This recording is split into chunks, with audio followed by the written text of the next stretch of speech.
Alright, let's go live. Are we live? Yep, we are live. Let me just share this with the gang. Won't be too long. Hope everyone's having a good day.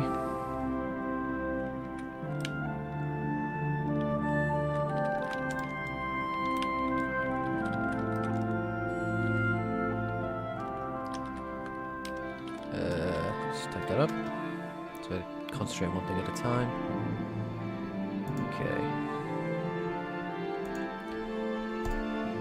Okay, right. Let's pull up chat. Take me one any much longer. Okay, that's really loud. Let's turn you down. I'm testing the audio today. Right. So I've halved the audio. There we go. How's that?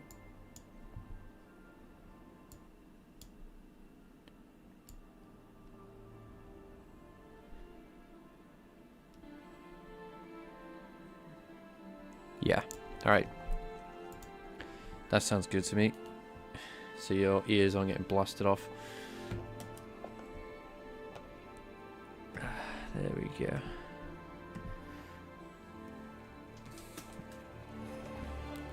So I can have it as loud as I want and turn it down on your end. Technology, the future. Alright. Yeah, just let me know if the audio is still too loud. I can always turn it down. It's a bit loud for me, actually. Alright. Say hello to everyone. Alright, cool. So I was hoping to get dynamic rendering sorted before this point.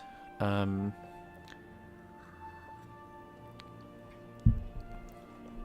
move on to Synchronization 2. As we left off last time, we were doing... I started with dynamic rendering. And... I did research yesterday, but most of the research has come out today in development. I think what I was getting confused with yesterday were the image memory barriers. For those who don't know, if you use render passes, the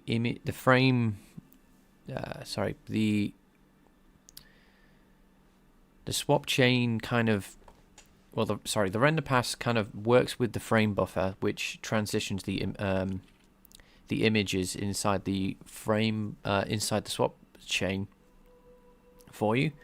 And I was getting confused, like how, because there's a lot of work which the render pass is already doing. I was kind of confused with what needs to be done and what doesn't need to be done. And then I was like, hang on a minute, I need to figure out how what is it called?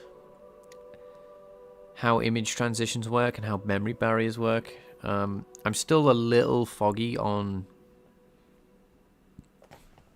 memory barriers, but like image barriers, image transitions seem to be okay. So I have been writing a begin rendering with some basic memory attachments. The thing is I'm a little confused about is the depth. I'm not exactly sure what that should be, but anyway, that's what we're going to be doing today.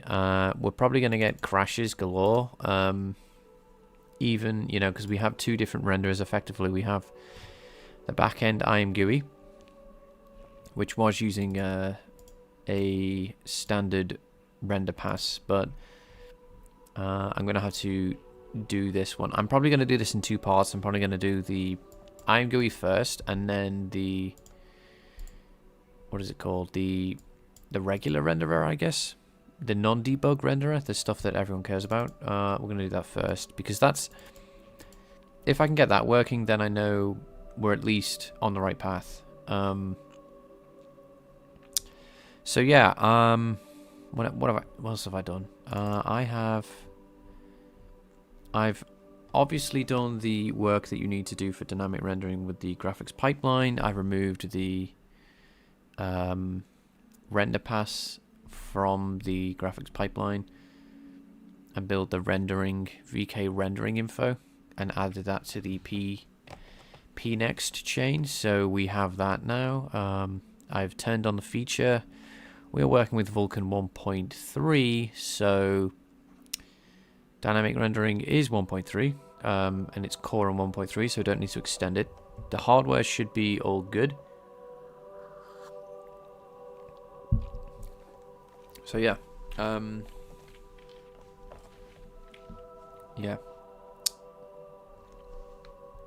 we are good to go. So first objective is to figure out, for each frame in flight, do I just create a random,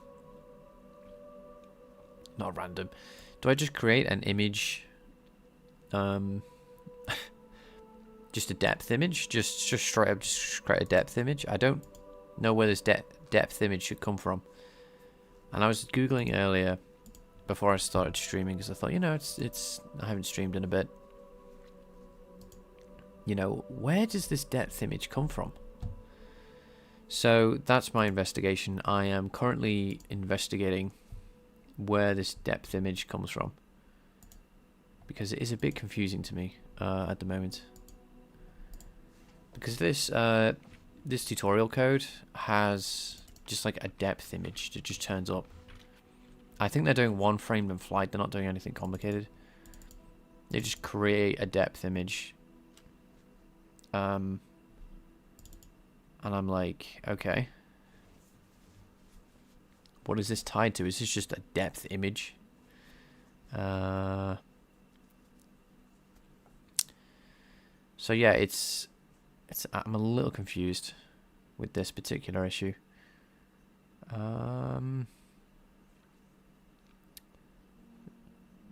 If we blast past this, I will start Synchronization 2. But again, it'll be one of these things where I'm going to have to read. Hi, Ratchet. How's the audio? Can you tell me if the audio's all good? I know I was a bit... The music was a bit loud last time. And I was a bit quiet. Yeah, if you could do that, that'd be awesome. And I hope you're having a good day, by the way.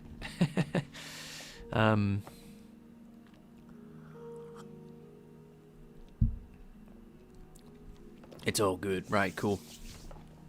Nice. Thank you. So yeah, we're going to be doing dynamic rendering, hopefully today. The question for me is, I don't know how to handle the depth image, because it's pretty clear that the color images come from the swap chain, but I don't know if there's like a get. The images that you get just seem to be.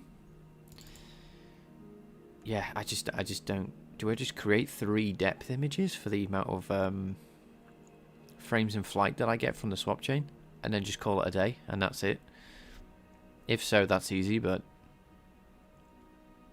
yeah. So I'm investigating that basically for.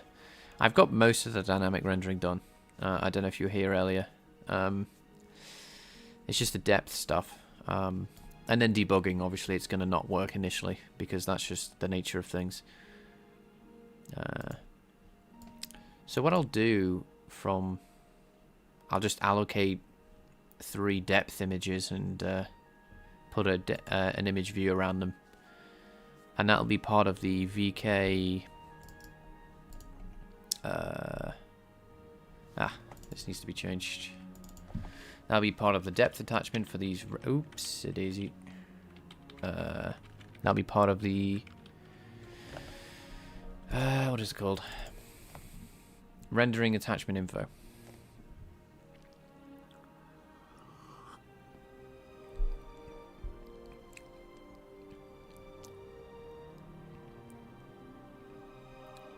That's true, actually. I remember reading that about a week ago.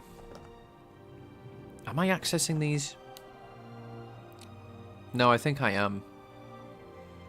Because this is for this rendering info. You're not wrong, though, if I have a depth image. and it's just on the GPU because it's being read there we go, read and read from the GPU, then you know everything's just taken care of for you. You don't have to do anything crazy. But it looks like for this begin rendering, you are accessing it. I could be wrong.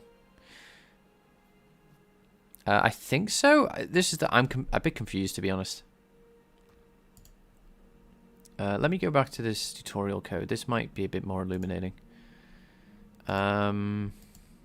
Basically, I'm just trying to do dynamic rendering right. So if that sounds completely dubious, you know, do call me out and I'll just create one. But I'm just wondering if this tutorial code has got any frames in flight to begin with.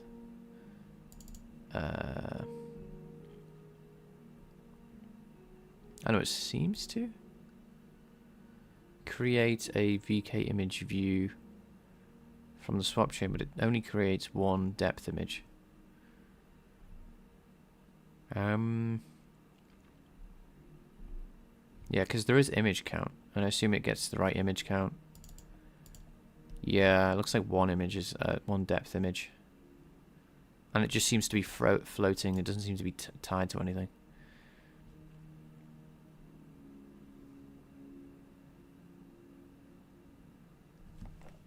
Ah, right. Yeah. Okay. Yeah, you're not.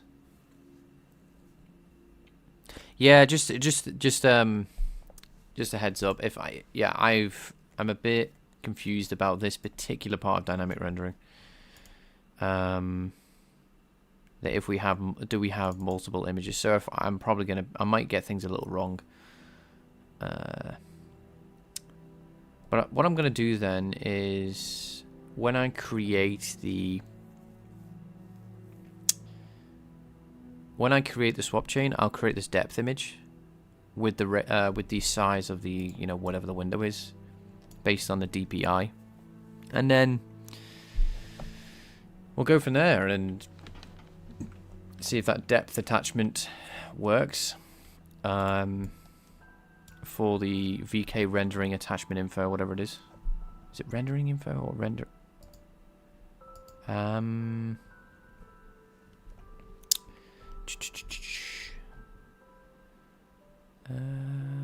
VK. Yeah, rendering attachment info. I'm just going to create one here. And yeah, recreate it every time the swap chain. So the depth image is then, you know, if it needs to be recreated and destroyed. Alright.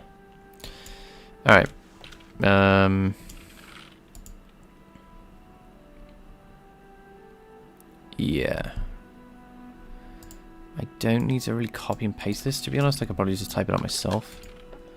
But I also need a... Do I need the image view or the image? Image view. So I need the image view. I probably need both to be persistent.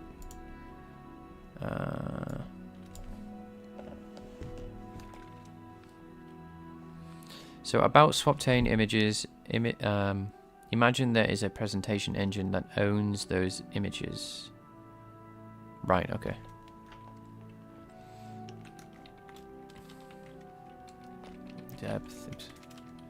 Depth for images for dynamic rendering. Yeah, and then I can just access these. Image. Let's just check I don't have a depth image already. That would be... We have a depth texture. No, I don't think we have like just a depth image.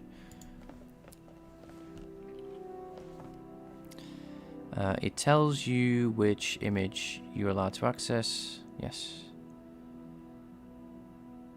That is not using, so you don't have race conditions. Yes. I think that's correct, where you have a yeah, you know, please keep explaining. I, even though I'm saying yes, like I know this, there's likely something I'm missing, if you know what I mean. There's probably like right. Because this is the confusing part.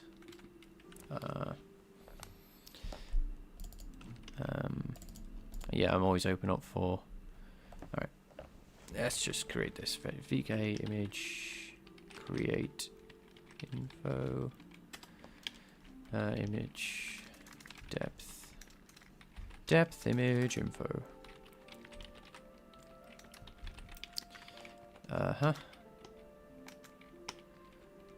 Right.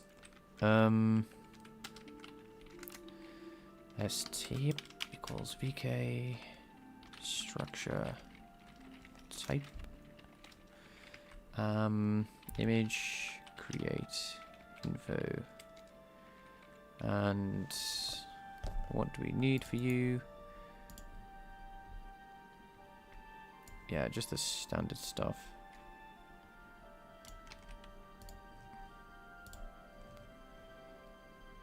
Wait, did I get everything? I feel like I missed. Yeah, there we go. Right, okay, so obviously pnext is fine.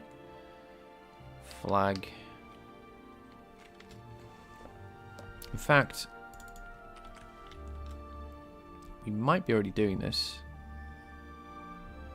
in. Oh, sorry.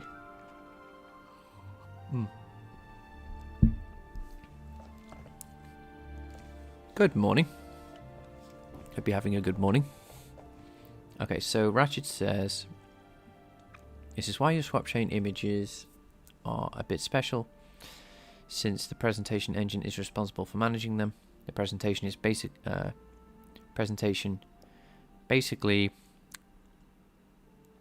happens on a separate queue. Yeah, that makes sense, because you have a submit queue and a presentation queue.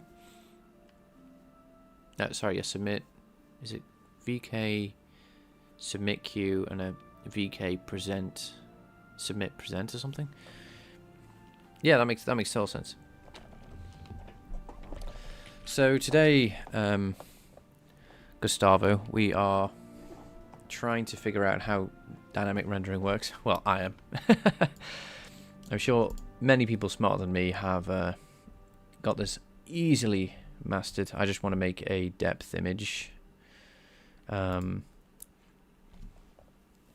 I have been studying programming on and off since 2011.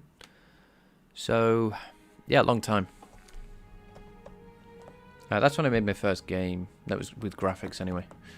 The source code dates back to then.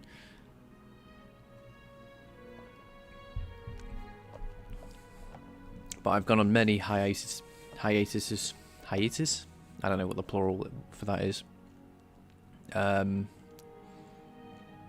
Since then. So yeah, it's less impressive than it sounds, honestly. You know. I always think, well, you know, maybe I should have achieved more with my amount of time that I've been programming, type deal. Oops. Anyway, formats. What do I want for this? The depth has a very specific format. When I create depth, I do something else. I mean, let's just look for depth.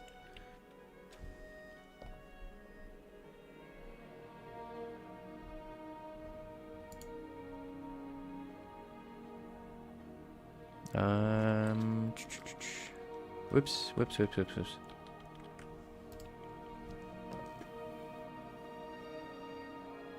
Oh, okay, yeah. Oh, right.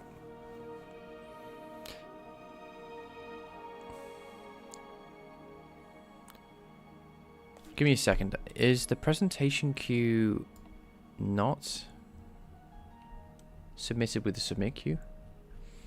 Sorry, give me a second.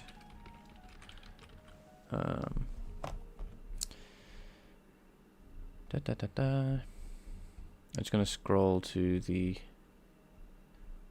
advanced frame counter. Where's the submission? I need to come out of this, I think. Okay. It is present. That's the last thing that happens. We have the bindless update in bulk for textures. We have the submit queue.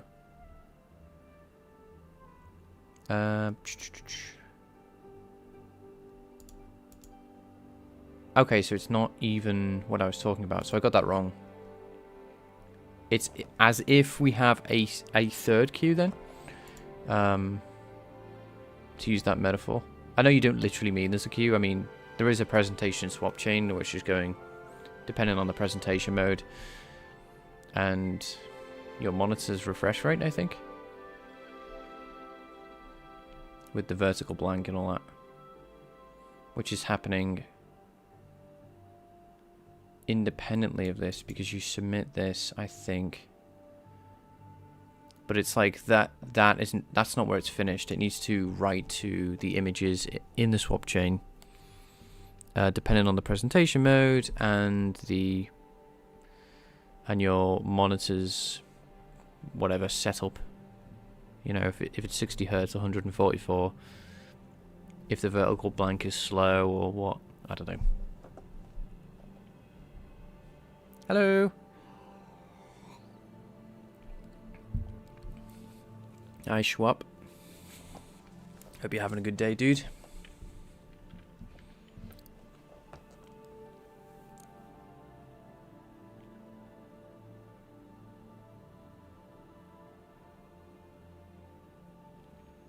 So say, so Ratchet says, say you do VKQ present, the presentation engine waits on a semaphore, does its work, signals another semaphore when it's done with that image. Yes. Okay. Yeah, so it does all that presentation stuff. Hey, you're about to go to your local CAF and learn some C++. Love it. Yeah, I did that with maths. That was a really good idea for me when I was learning maths. For game engine stuff. I loved going to a cafe and having a,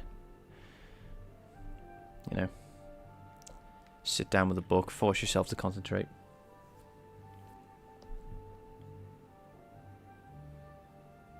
Yeah, it's just I understand you meant it's not literally like another queue family and a queue and all that in Vulkan. It's just another way to. It's another queuing method that's happening in the engine that I need to consider is touching semaphores and signaling fences depending on how your setup is.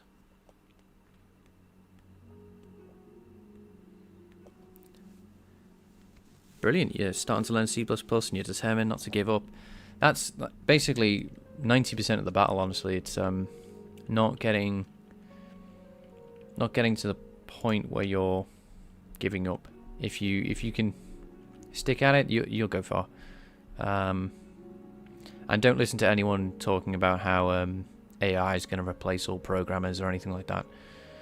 You know, you just do you just concentrate on yourself and keep at it. And I think anyone could really honestly get really good at this. C++, that is. Yeah, I was on I made the mistake of going LinkedIn briefly. Ugh. Literally every post is AI this, AI that. Oh my goodness. The horrors. So yeah. Ignore all that kind of stuff. Okay. So right, I'm gonna rob some of the code that I saw earlier.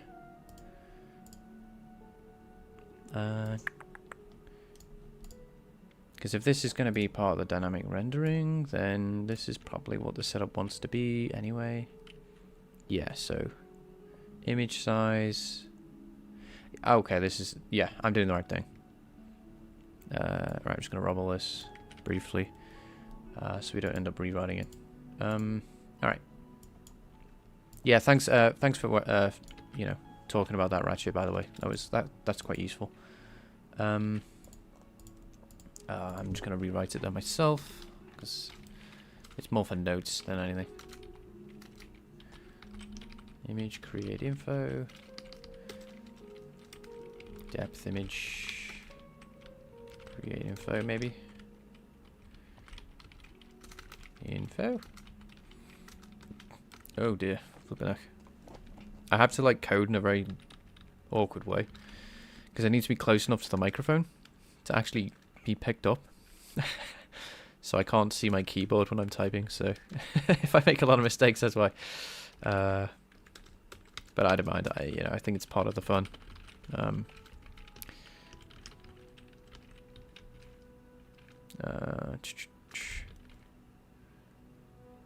Okay, oops, forgot everything. Image, create, info. Right, needs to be 2D. No surprises there. I wonder if you get a 3D depth image. That'd be really interesting if what the use case for that would be. Like, I could be being, I could be completely, ignorant. Maybe that might be like the classic way of doing something like, I don't know. The format is VK. Oh, what's the format of these? Oh, I need to get my format of my yeah, let me just check the format. What depth format am I using? Am I using 24? I might be using the 24 depth one. Oh.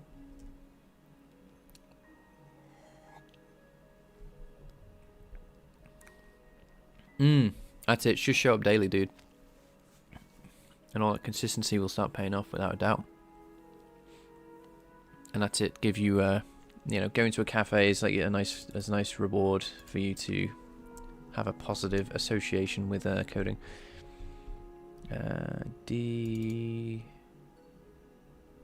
Which one am I using? I think I'm using this one.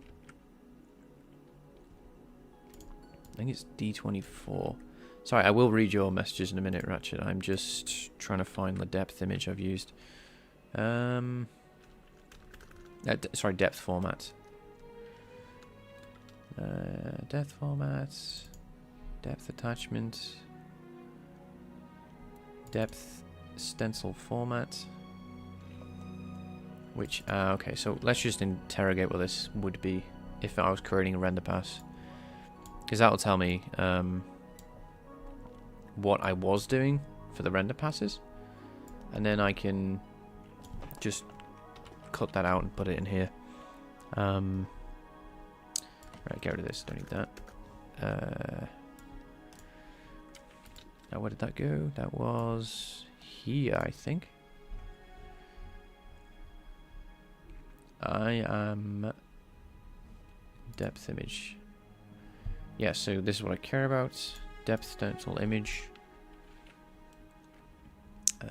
Hopefully this is oh, hang on. I comment this out, I think. So I don't need this anymore. I was a bit confused by that, but I think I don't understand it now.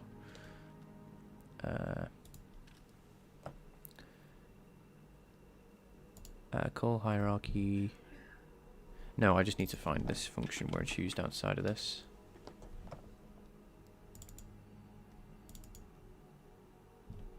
I don't want to have to do this, but okay. VK create. No, that'll be lowercase v.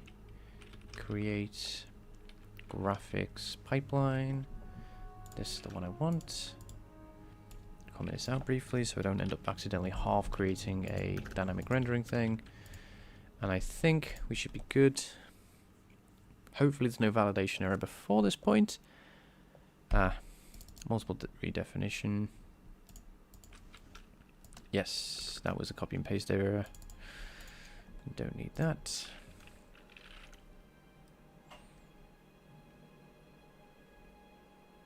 Cool.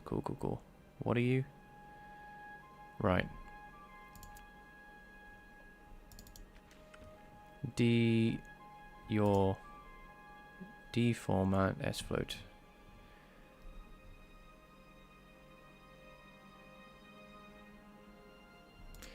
Right, I'm just gonna have that in Notepad for briefly. I just want to see where it's assigned. I know I've assigned it somehow.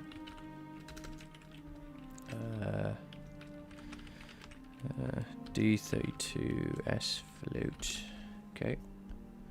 And what I'm going to do next is the classic compile error search.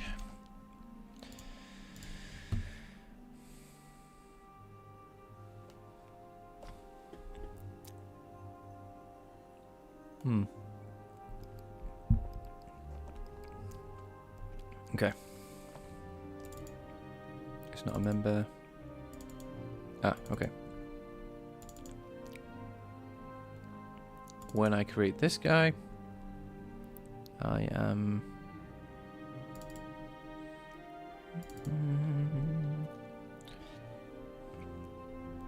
Okay, so... Where is this called then?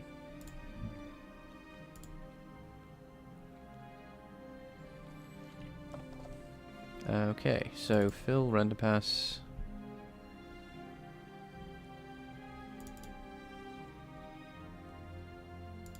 Called from perhaps? No.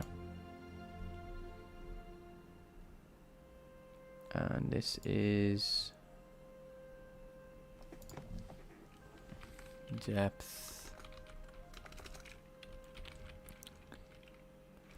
Alright, okay. I thought I was getting it from some... Okay. That's, Okay, so we create a depth texture.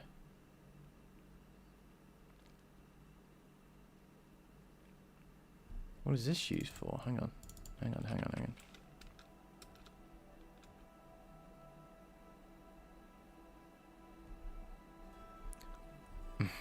Right, okay. Got you. Okay. We don't need to create anything. We've already got a texture. I mean, it's not quite the same. It is literally a texture, not a VK image view, but a VK image view is basically a texture surrounded in a bunch of stuff. So that actually simplifies my life considerably because we're already creating this stuff, which is brilliant. So let's go back and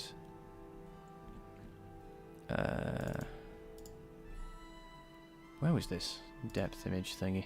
This will be in render resources. Alright.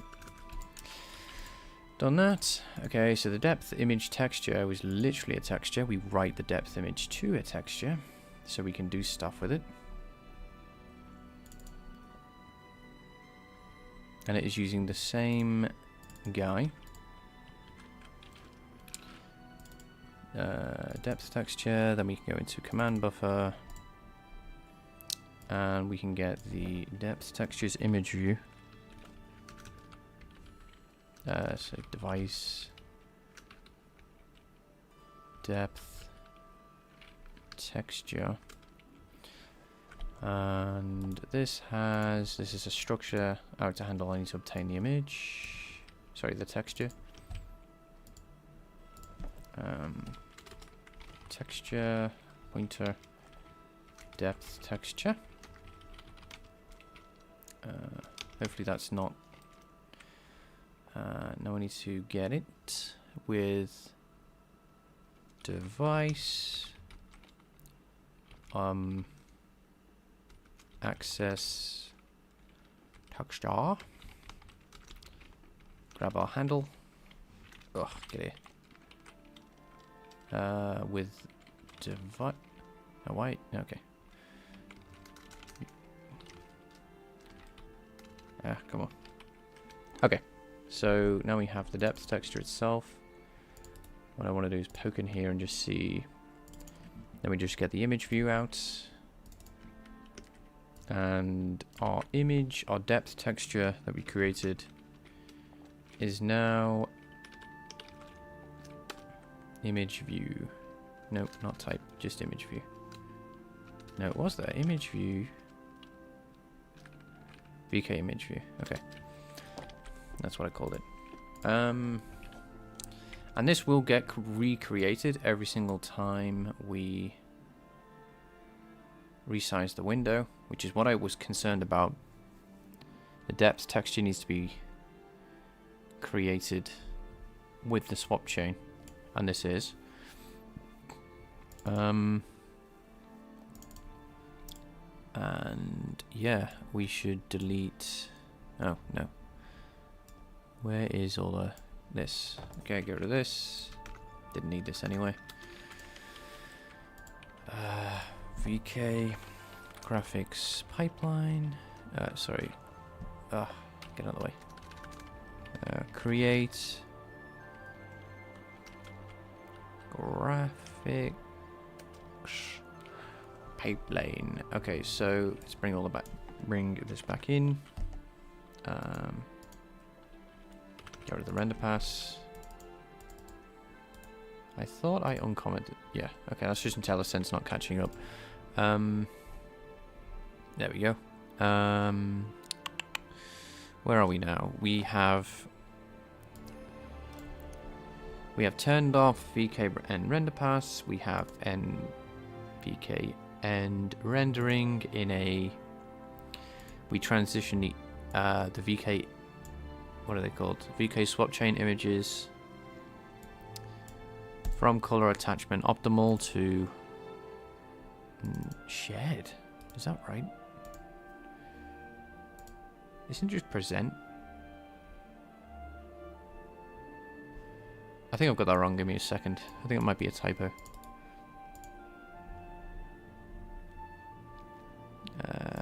Yeah, that's the actual one. I don't know what this shared is. It might be something to do with queues, like Vulkan queues. But I think that's correct. I don't know what that was. Okay, so we transition the thing to presentation. We have end rendering. And in the new frame, we transition this swap chain image from undefined to color attach optimal. These aren't depth images. They are color. And yeah. Okay, so the other thing is we need to remove this extra condition. So that extra condition was telling us, was querying, are we on the current render pass? We aren't on any render pass because we are not binding a render pass, so that wouldn't work. I'm probably going to have to step through this bit by bit, but I think that is the beginning of... Yeah, I think we can start debugging from here. Right, okay, so...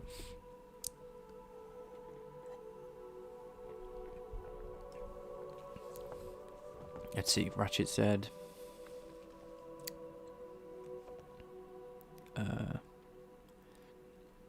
now about your depth image, it's only being used by the GPU, remember.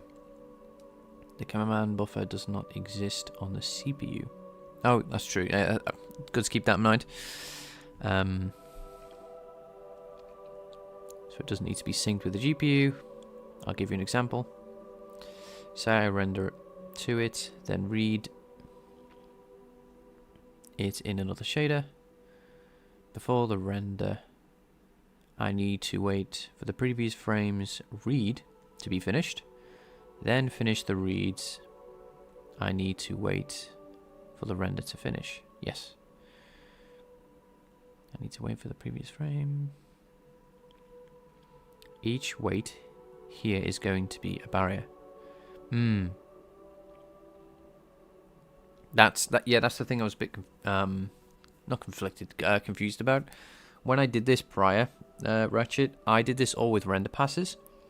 So each shader basically was a render pass. So when I had like so when I did like compute shader culling, for example, I would just have like a DAG of directed acirculate graph of different passes that would go from one to another. And the advantages, well, one of the conveniences of using render passes is you don't transition anything. You just keep moving on with render passes. So I went from one to another for another because I already set up the subpass dependencies and the dependencies between each render pass before that point. So each time we moved on to a new render pass in the frame, this image transition would happen. Yeah, exactly. So with dynamic rendering, subpass dependencies convert to barriers. That's what I was getting confused with last time I streamed. I was kind of like, what the heck is going on? How do I set up the dependencies between different shaders if there's no subpasses? That's what I was a bit confused about. So at the moment, fortunately, we have one shader to rule them all, which is just a PBR, classic vertex shader, nothing crazy. Frankly, subpasses dependencies are just barriers between subpasses. Yes, and there are also subpass dependencies that you add to build up self-dependencies. So yeah, that's basically it, because you can have multiple barriers, right? I do barrier transitions when I'm doing textures, of course. I have to go to undefined destination, then shader read optimal. So I have written barriers before, but not in the actual render loop itself. No, that's a lie. I have done it in the side project, this one, the Niagara stuff, but again, this was with I was doing this with someone, you know what I mean? Like, this was basically following a tutorial. But you can see there's like memory barriers here for different buffers.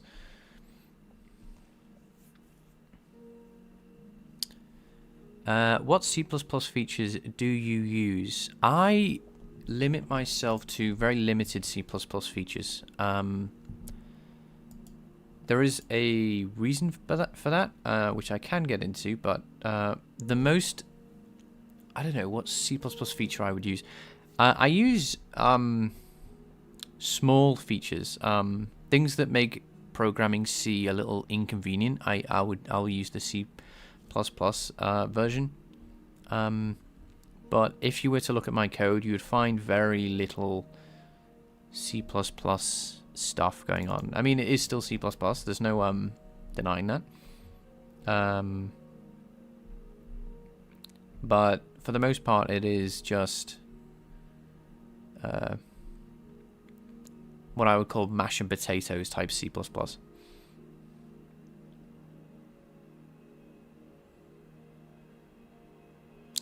A lot of Vulkan 1.1 baggage is because of the bad mobile drivers and the skill issue. Render passes being the biggest one. Fair enough, fair enough. Yeah, you know what? I'll have to admit that one of the big reasons I'm not targeting mobile isn't because of the tile-based renderer. Tile-based rendering is literally because the drivers don't support many features, and it would just be a pain in the neck to figure out that ISO supports this and this random phone doesn't work because of that, or hardware thing, or the drivers haven't been updated in 6 billion years, so it's this and that. You have to use render passes, blah blah blah. It just seems like a big mess. But that's the mobile ecosystem at the moment, which I'm not really privy to. I can't really exactly say how the drivers are written. I'm sure there are clever people at Qualcomm and all those types writing really, really interesting and really cool stuff. But for me, writing an engine for that, and I don't use mobile as well. That's the biggest one. Right. Okay. Let's begin doing stuff. So. Cool, I see namespaces and references. Yeah, C++ in its entirety is daunting. For me, it's C++ is really cool in the sense that it's a use what you need language. and I think it's pretty underestimated. I think a lot of people have copied that. I think that might come from C, to be honest. I don't know, but you know, people, you know, C++ will add features over the years, like, I don't know, like I've extensively used smart pointers in the past, for example, but you don't have to use smart pointers because they added them. Even if they suggest to use smart pointers, you can just not use it, which is really nice. It's it makes things less awkward. Right, so let's start blowing up Vulkan. So everything's gonna blow up, I think. So let's see, before the frame begins, does it work? Yes, we procrastinated long enough. Let's see.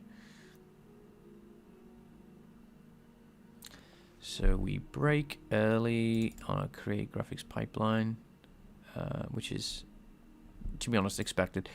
Render pass is null. Dynamic rendering feature is not enabled. Oh, that's an easy. Why do I always make this mistake? I know exactly what I've done wrong there. It's honestly dots. It's literally, I can't. You saw me make this mistake, yes, last time if you were here. I will have created this struct and not done anything with it, yes. Which, you know, classic escape point. IP next.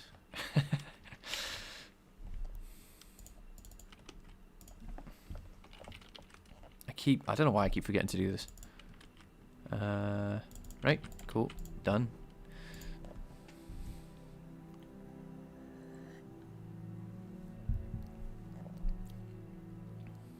Okay. We created the graphics pipeline without any issue. Now, I don't suspect anything to be wrong up until a new frame, so I'm going to skip into that. I'm going to step in. Oops. Ugh, excuse me. Just knock the microphone. F11. Let's see. Is swap chain valid? We wait. We acquire. We reset. Okay, so the first thing is we transition the image. Yeah, okay.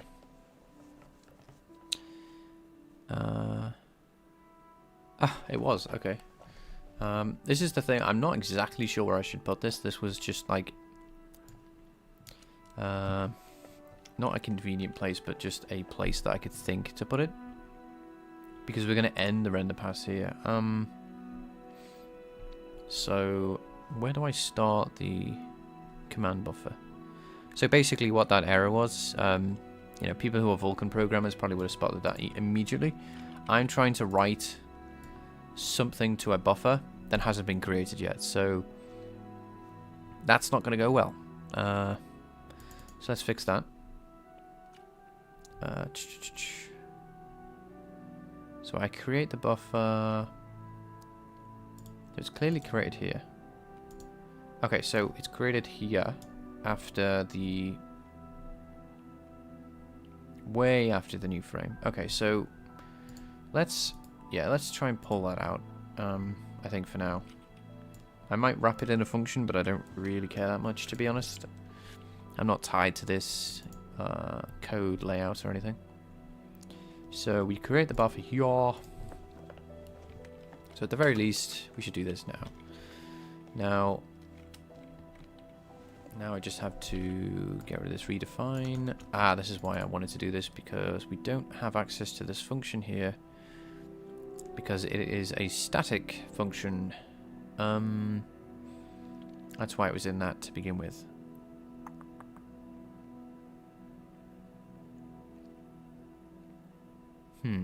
What do I want to do?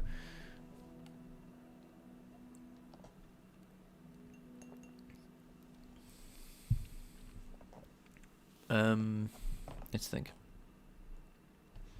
This is just a code design issue rather than anything else. This isn't like a I don't know, something I need to stress about. I could literally just write a function that wraps this and just call it here. Which I might do for now. I can't think of anything off the top of my head.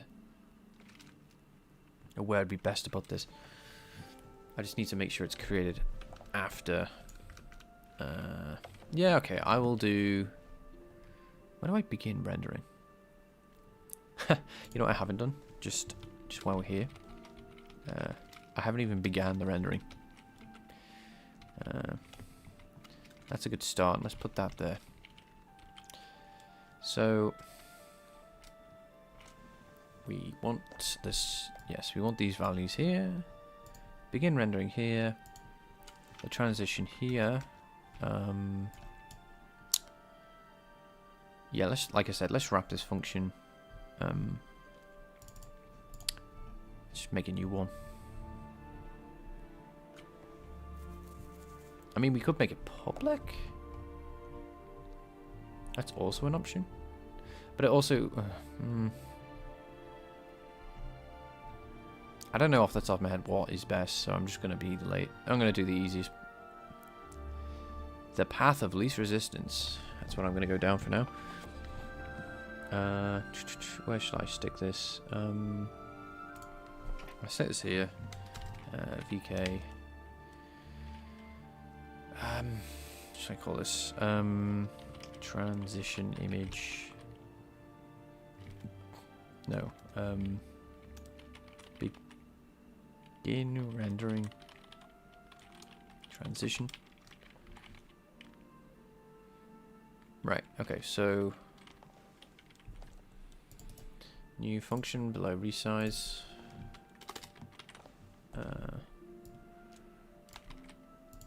So we get this done. We should be all good to cut that code back in this class.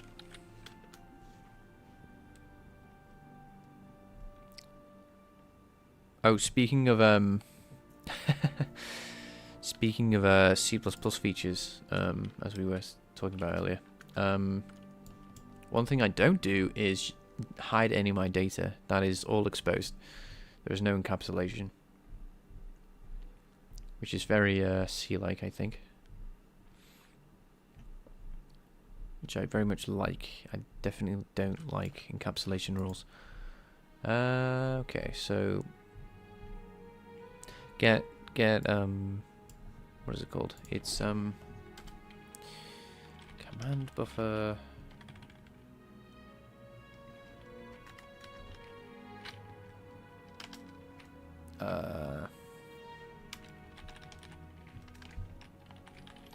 And this, what I'm gonna do is get command buffer instance, right? Oops. Yeah, okay. Get instant command buffer.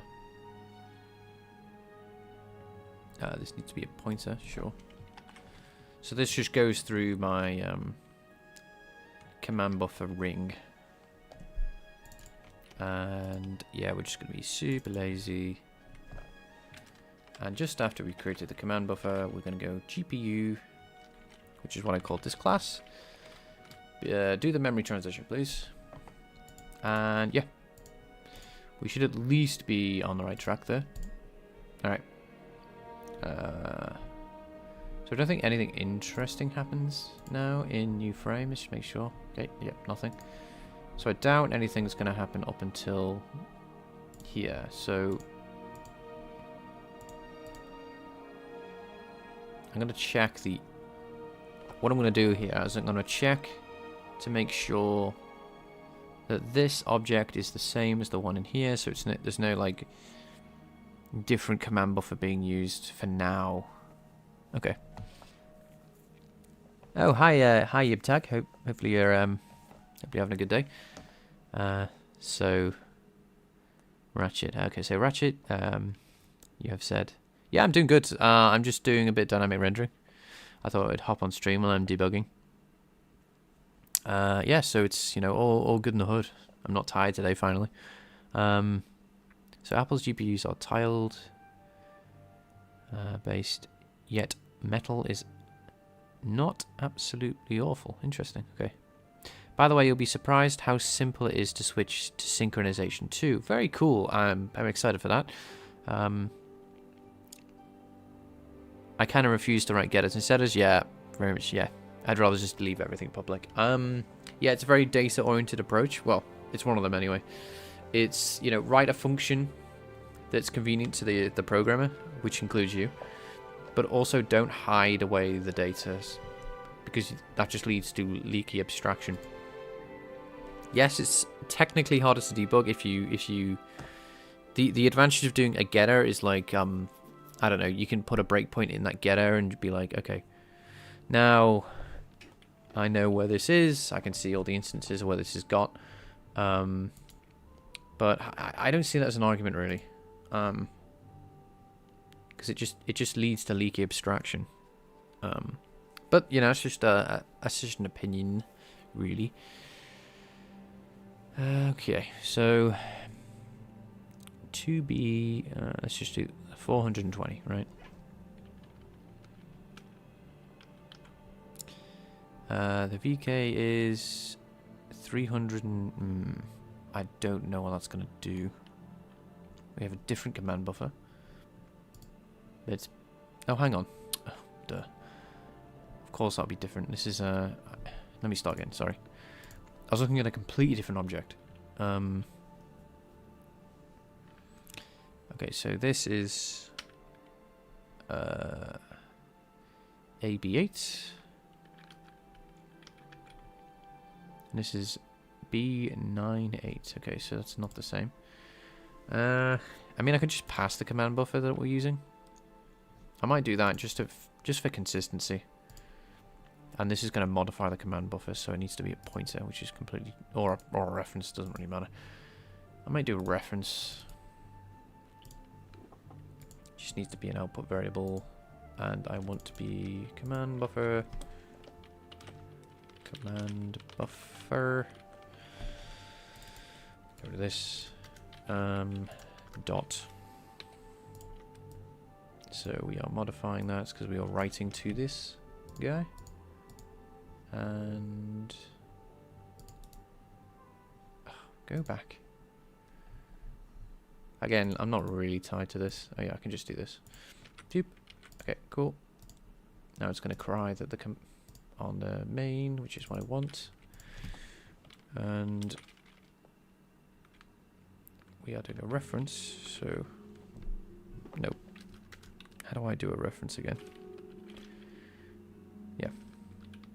Oh, it's a pointer, that's why. I was confused then. I thought it was a stack variable. Okay. Maybe I should have done a pointer then. Yeah, let's make this a pointer, just for API consistency.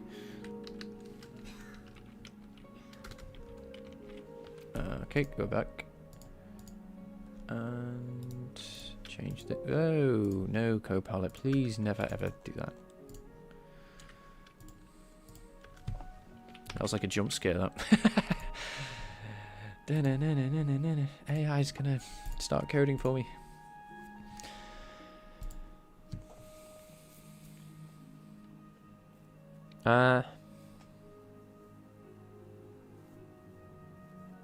Thank you. Yeah, great to hear that you're busy as normal. As usual, yes.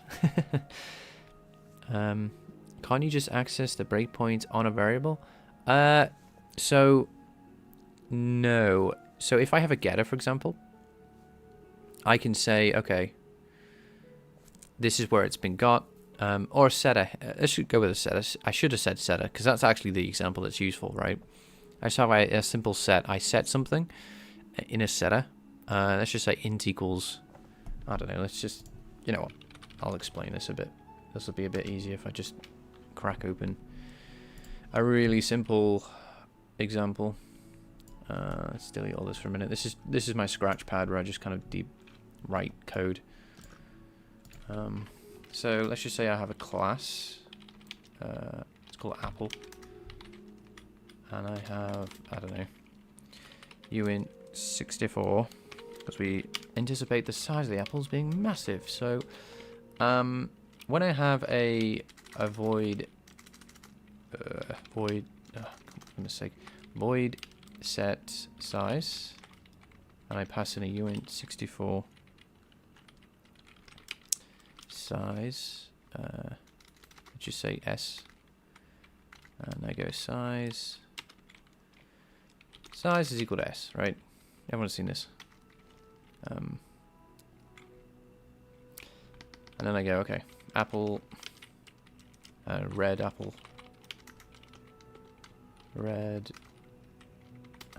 dot size, set size is equal to, oh, hang on. I'm so used to using structs. Public, private, and no, not equals. And I'd say, I don't know, this is a 400 size apple, whatever that means, right? Now, what I can do, assuming that I don't actually inline it, actually defeats the purpose. I can do this, right? And let's just say, I don't know. I'm gonna like duplicate this loads, but as you can imagine there's loads of these, and I don't know, there's a bug here because I've set, I don't know, apple to minus 900, right? I'm gonna comment these out for a minute. It doesn't make any sense, right? How can something like an apple be, let's just say, I don't know, just make this blue. So the commented out stuff is supposed to exist throughout the code base. And, you know, there's a bug now because I said the apple is minus 999.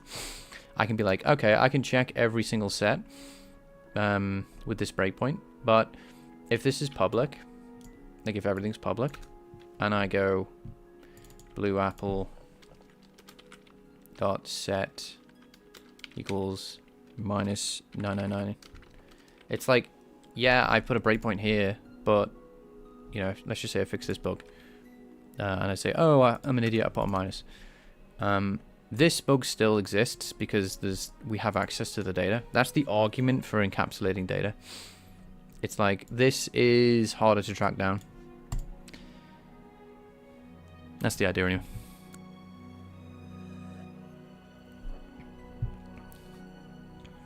And yes, you can put a breakpoint here, and you can search. I don't see this as a big issue, by the way. This is one of the things I don't see as a big issue. This, for me, is like a non-issue, but this is the argument people will make. And the bug here is that this should be... oh, this is what I was trying to do. Sorry. uint, it was supposed to... I was supposed to make the bug by making this an assigned integer where it can be negative. Technically, if you did negative 99, it would do some undefined behavior stuff. It would underflow, and it would be, the size would be massive. It's still a bug, but it's not as it isn't quite replicating what I was doing. But in binary, it's the same. Anyway, minus the sign. But yeah, that's the point anyway. What is public and private? Is it like you can call a public void outside of it? Yeah, so when I create an instance of this class, which means like when I do this, when I create an object, because I might want to make more than one. I might want to make hundreds. I might want to make millions. I might want to just make one. Who knows? Like in this red apple case, I can access well, now this is public. I can access both things. I can access this function and I can access this variable. Whereas if it's private, that means it can't be used. So the original, what we were talking about earlier, this means it can't be used. So if I try to do this, the compiler will complain immediately that I'm trying to access. What's the error? Access this variable is inaccessible because it's private. There's another version called projected, but to explain out, I'd have to explain what object-oriented, inheritance is. And yeah, I want to debug Vulkan. But yeah, I just thought I'd make that case. Sorry, that's not what you ask. Can't you just access the breakpoint on a variable? Yeah. Oh, sorry. I thought you meant something else, but you know, I gave everyone else a C++ 101 right there. So yeah, let's move on. It's a bit of procrastination now. Let's be honest. Let's see. Okay. So we record that. We begin rendering, which is doing the structures. I don't see. Okay, so there's no validation errors. Nice. But I think the validation errors are going to come when I try to present. So I'm going to skip all this because we know this works. I mean, maybe not, but this is where I think things will go wrong. So we break into this queue, we transition the image back to presentation. Yeah, okay, so dynamic rendering, local read. Oh, hang on. Cannot be called inside a dynamic rendering instance. Oh, command pipeline barrier. What did I write? Huh? Did I?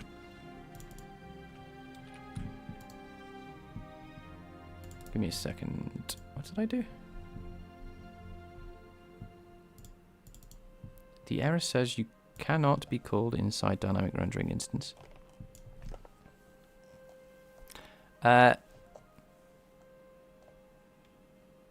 Yeah, hey dude, how's it going? Yeah, it's going good. Just you can't issue barriers within a render pass. Oh, if I turn on the render pass? You cannot...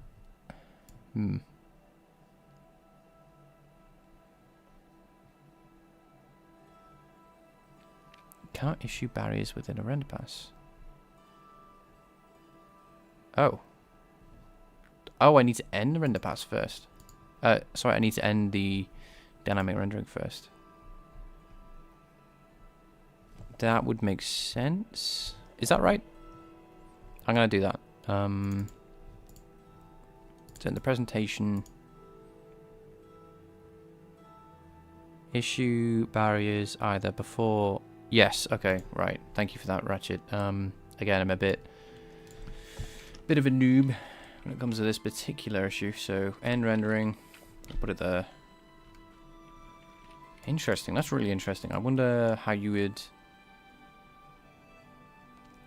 I guess begin rendering and end rendering can happen at any point, right? So you can do the transitions and do compute shaders stuff and do dispatch at a different point. Okay. Let's... The more you know.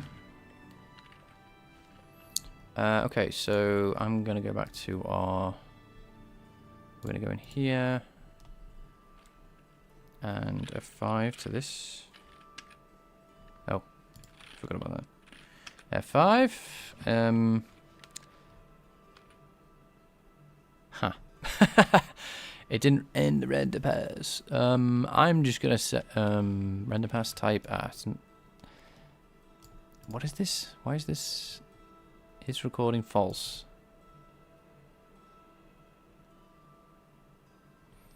Right, for now, because we're not using this logic anyway, I'm just going to be like, we're going to end. I want to end. I don't care what the bloody state is. We're ending. Okay.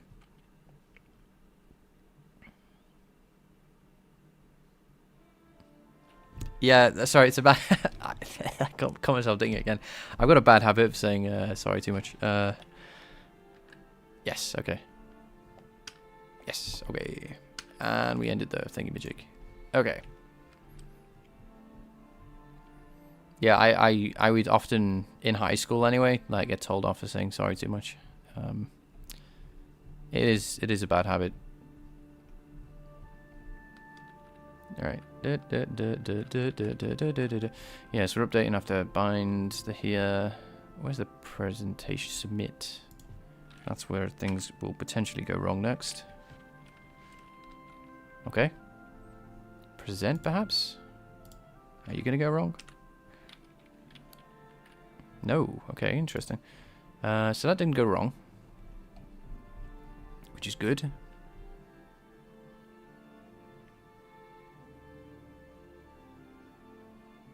Oh no, crashed. Oh dear. You could not restart for an hour. Jeez, holy moly. So you crashed the GPU that bad? Jeez. I've never actually done that. That's quite impressive actually. I mean, I've crashed the GPU, but I've not crashed it so hard that the OS completely throws a hissy fit and dies. I'm glad you. Hopefully you recovered. Alright, I'm just gonna press F5 then. And yeah, there we go. Dynamic rendering is active. We have liftoff, and it looks exactly the same. Now I've got to check the resizing. Oh, that's nice. That's what I wanted to see. This is actually more important that I test this because we are doing other things. Yep. Full screen, full screen. Cool. Ooh, yes. If you mess with the size, sometimes the drag, the camera gets all confused. Oh, interesting. I'm not clearing properly. You see that? Oh my goodness. Look. Mouse, just behave. Oh, hang on. Let me just start again. That won't take too long. Okay, so yeah, the background shouldn't be black. I think I'm probably beginning the rendering too early. And you can see it smearing. Ugh, gross. But yeah, that's great. That's progress. That's progress. Do I begin rendering here then? Question mark. Like we set the clear values then. Oh, I'm not sure when we begin the clear. No. I am missing something, and I don't exactly know. The upside is the UI. Oh, yeah, the UI is also struggling. I think that, yeah, I'm not beginning rendering in the UI. I'm surprised it's even rendering at all, to be honest. So the values are set. What am I missing? I'm missing a... So we got the clear values. I must be missing like a clear command or something.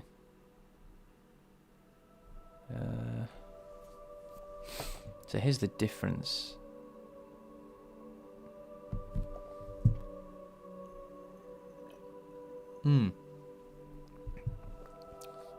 That's the second time you crash things. That bad. That's funny. Classic. Alright. Let's figure out why we're not clearing. I'm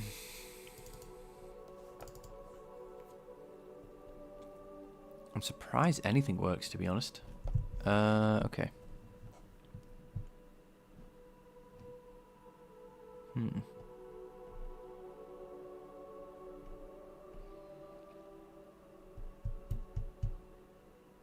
Why wouldn't the background clear?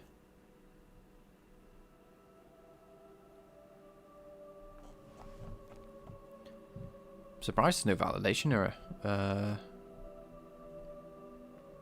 That I'm accessing data that's like not cleared.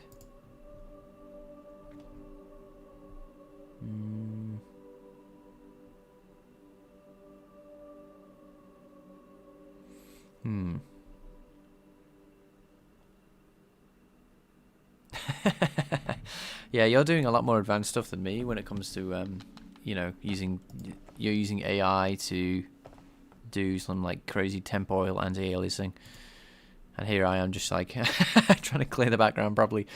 Yeah, no, it's good stuff though. I love what you're doing. Yeah. Please don't actually break your computer. That'd be nuts. We should get rid of this. We never use this anymore. Anyway, let's focus. So I'm clearing the background. I might change while we're here the Oblivion music to... I want to listen to the town music. Oh, we already have been. Let's do Skyrim.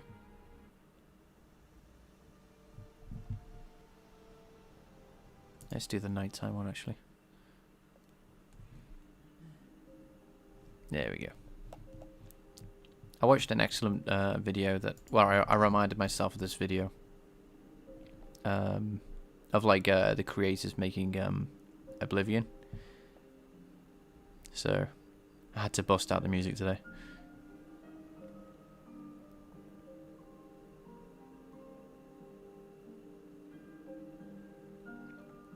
You have to specify a clear value to use. I think I am. I might be wrong, but... So, when I'm trying to do this, so if the color I have load and store. So you're saying OP load clear, not store. Okay. Okay, let's see. I mean...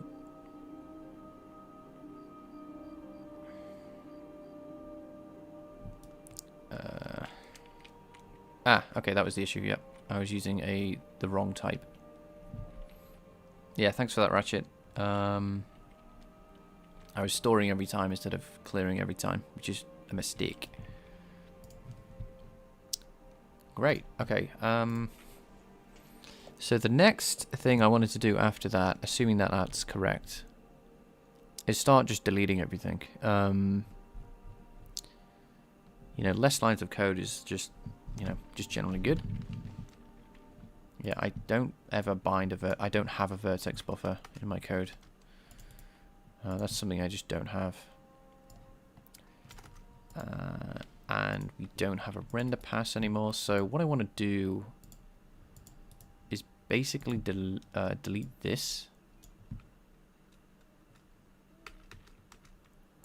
at this level. So we're not going to use render passes anymore. Oh, did I delete the wrong thing? Render pass handle. No, it's just IntelliSense crying. So yeah, now we're just going to delete stuff. Because the whole point of this is to simplify the code. I think, as well, here's the thing. I might be wrong, but I think using dynamic rendering isn't a hardware thing. It's just a driver update.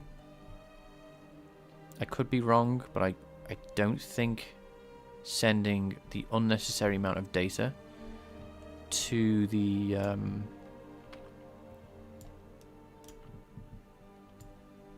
I'm pressing insert. There we go. Like we're sending so much data over to the graphics driver that's completely unnecessary when you're using render passes for a... Yeah, we don't need this at all.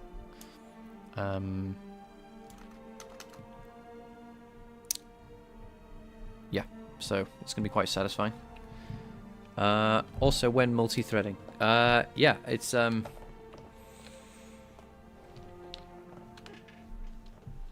I'm pretty sure I just executed some illegal instructions somehow. That's quite impressive. That's really impressive, honestly. Some of the mad stuff you're doing there's a bit of alchemy going on there. I have to assume. Throwing some magic in some I don't know, some dark arcane artifacts into a cauldron to stir it up. So when multi-threading,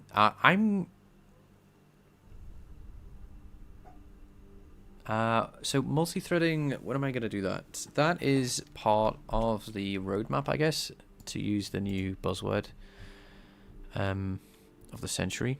Oh, I think I'm being stupid, actually. Give me a second. I think IMGUI is using a vertex buffer. Yes, it is. Okay. I need to bring that back. That was going too far. I forgot about that. Good job I didn't delete much. Yep. Poor IMGUI there. This just broken it. Okay, so let's fix IMGUI actually now we're here. So we need to commands. How do I do this in the main loop? I have, yes. I just want to begin rendering here, I think, in IMGUI, and I think IMGUI has its own. I'll have to look. But yeah, let's begin rendering. And I think it goes through its own logic. But I still think it uses the same presentation queue.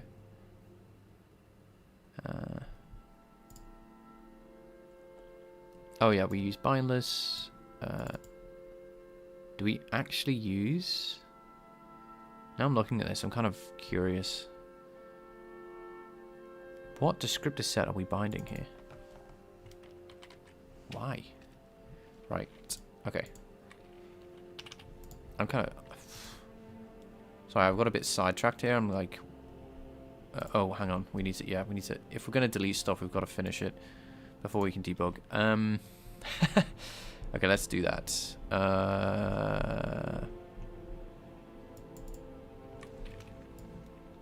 Delete. Delete. Nobody cares. Resize output texture.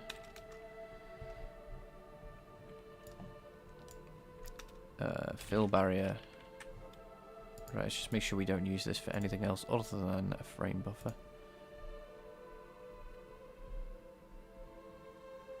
No, this is doing something, but it seems to be just render pass stuff. Yeah, I don't need this. I think I'm just going to be quite aggressive. Yeah, we don't want that anymore. Yeah, so this is going to be a bit of a intense deletion session. Render pass. Definitely don't need them.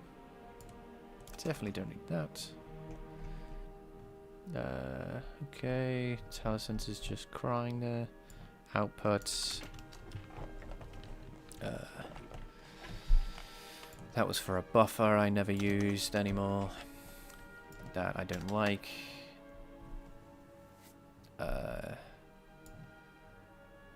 What?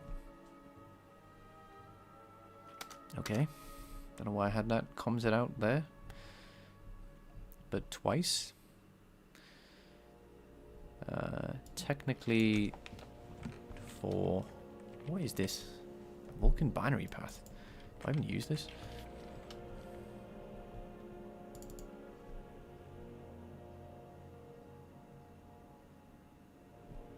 Huh?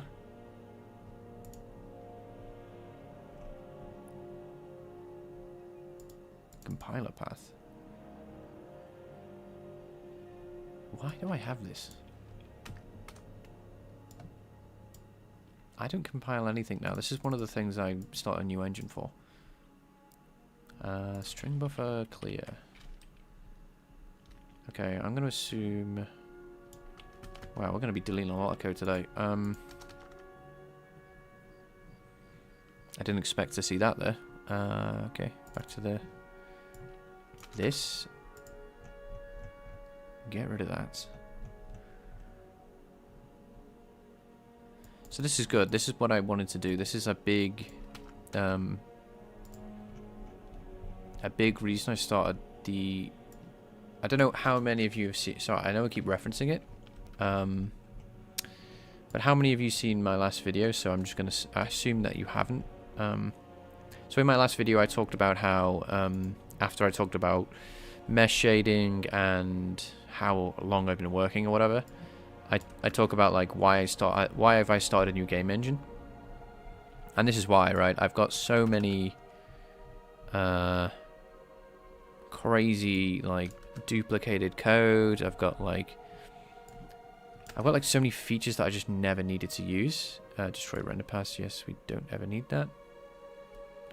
Oh, we also don't need the frame buffer. So, for example, I did actually implement dynamic rendering in the other engine. Aha, right. Okay, so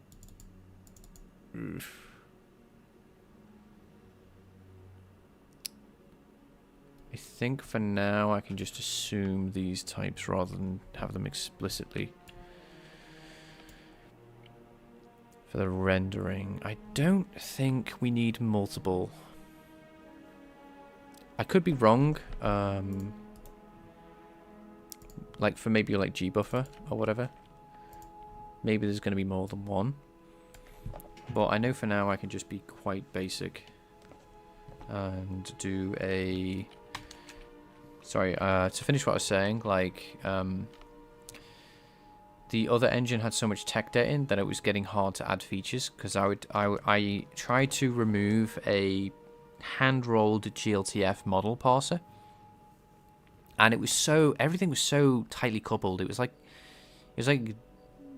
untangling a big ball of knotted yarn, right? As soon as you like start, it's so fiddly to like get everything working.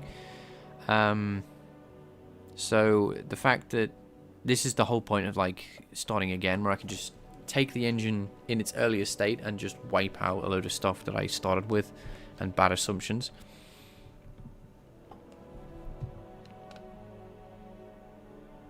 So I do need multiple color formats. Okay.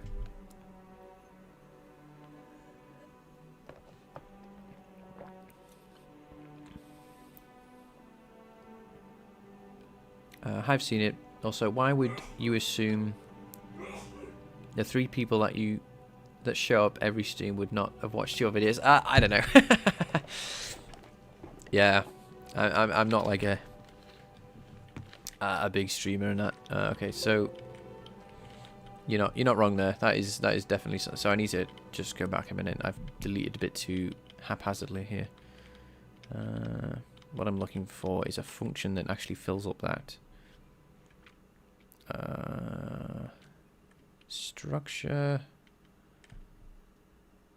Okay, this though, I really want to know. I need to have that undoable for a minute. Okay.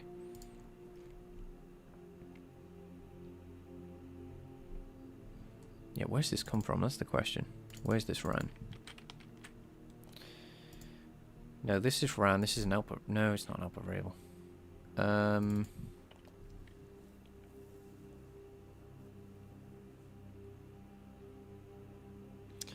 You need one entry render attachment to you. Okay, right. And optionally depth. Okay. Right, let's take a step back. I think I started deleting too early. I do need... We will delete everything. It's just I do need that. I need to pull out something that I was relying on. Which, you know, it's fine. We can work with that. It is what it is for now. So if I just get this back, I think that's it. No, there's a bit more. Okay, and right, I'm just going to compile. Hopefully everything's back to where it was. Oh, there's a bit more. Okay. Yeah, okay, so that's where we were. Yeah, let's what I need is I'm doing something good here and I just forgot I was relying on it. Let's let me explain when I get there. VK create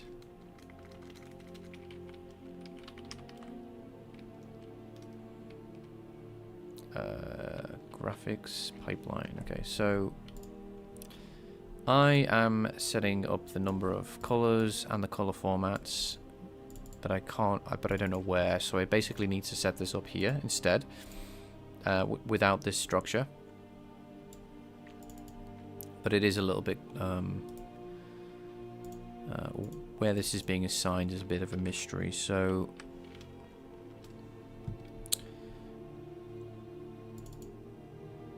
because here we're looping through it, but we haven't actually assigned it to anything yet. It hasn't been assigned a value, that's what I mean.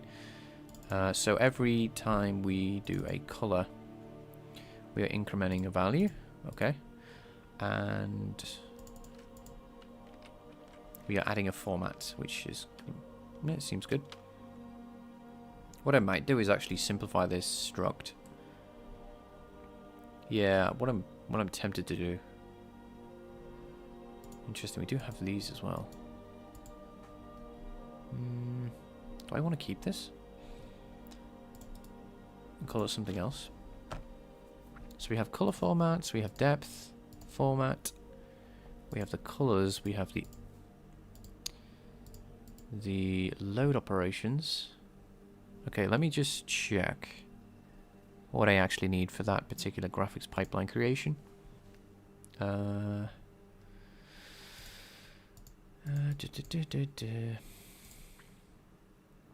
Okay, so all I really care about here is... I wonder if I could use this struct a bit more.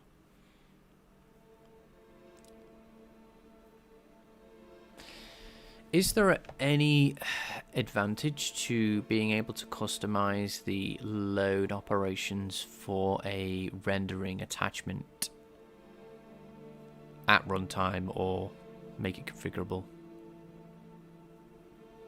That's the question. I'm going to say... don't know. I literally don't know. That's a bit of a deep question. So what I might do is literally just keep this. No, not the one, not that.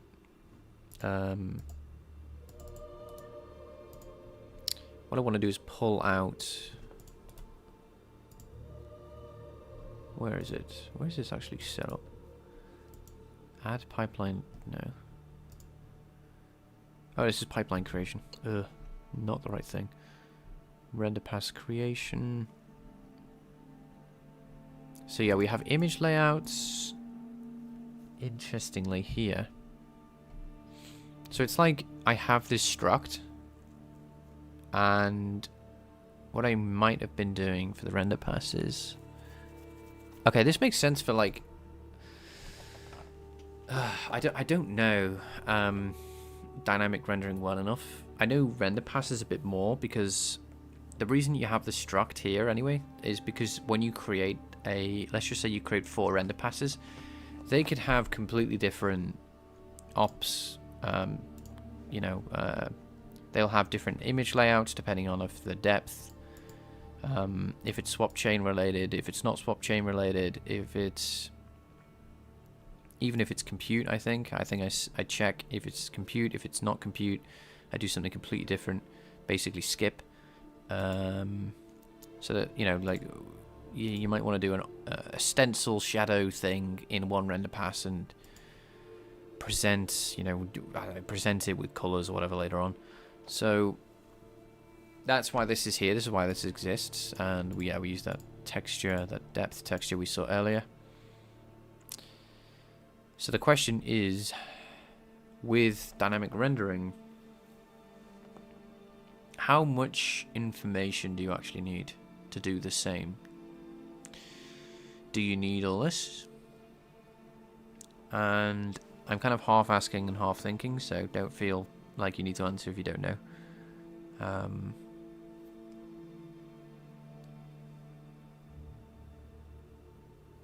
So not in my case, you set at compile time. You set all the load ops at compile time, which makes sense. I just can't think right now off the top of my head, what would you need to do to need a different load operation? for the dynamic rendering, because I'm not entirely sure.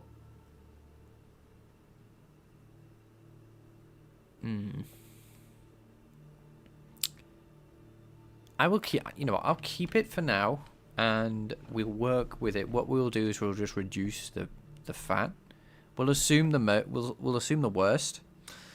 We don't need to create a render pass and all that kind of stuff. So anything that's just strictly involved about creating a render pass we'll remove. But there is possibility that load operations are kind of used for a new image layout transition or something like that that's relevant for a particular thing. The initial color and depth layout might be set for a particular operation in the render pass. Although we'll have barriers for that, I don't know if it's a good idea to keep this around for the barriers. I don't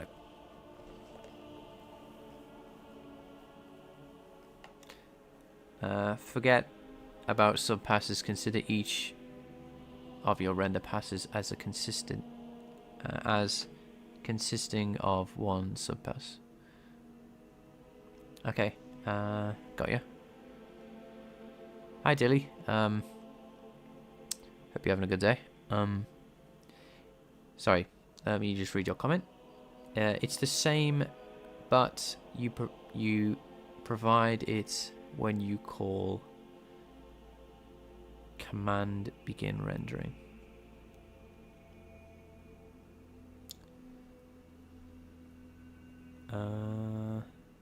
Is that for the load operations? It's the same thing as doing render passes for the render pass setup. Is that right?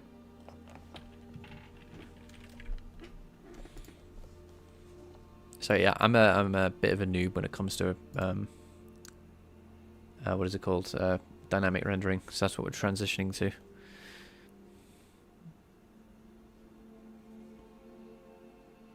Yeah, that's okay. For load operations, cool.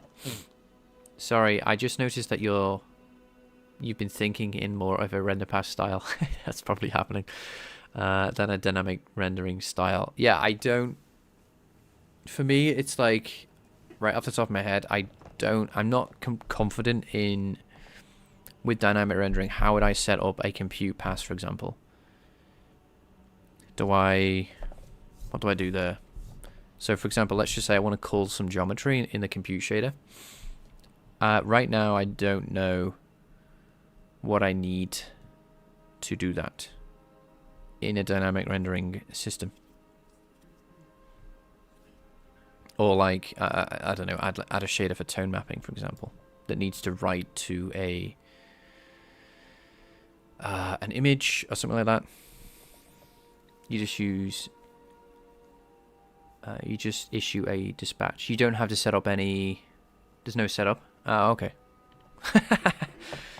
That's nice. And assuming if I do want to write to something, I just set up the barriers, right?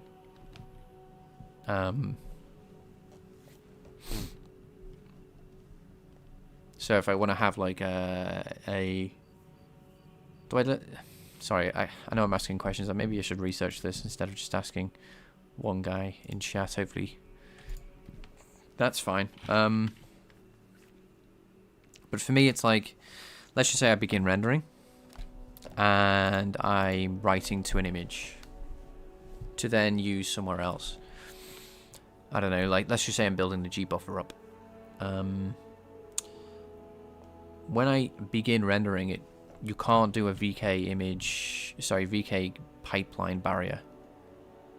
But I'm assuming that I don't do that. I do a VK image barrier. And the pipeline barrier is only on the outsides of dynamic rendering, and the image barriers are inside dynamic rendering.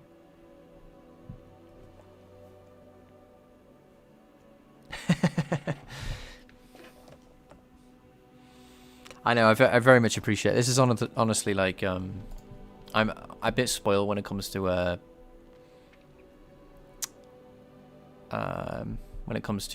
my audience when it comes to streaming, Because I see people like you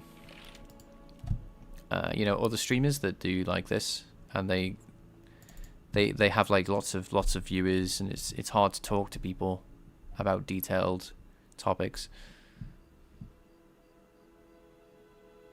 There's no barriers inside dynamic rendering. Okay, cool. Sounds good. That means our load operations are a lot simpler then. We don't have to worry about load and store. We don't have to worry about access, masks. Cool. Just no barriers in general. Cool. All right. That's good. Let's just pull this out then, and I'll be all happy.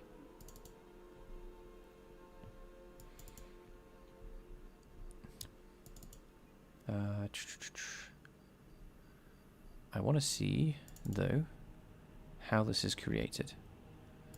So I need to just basically put a breakpoint in here, assuming that we've got everything compiling again.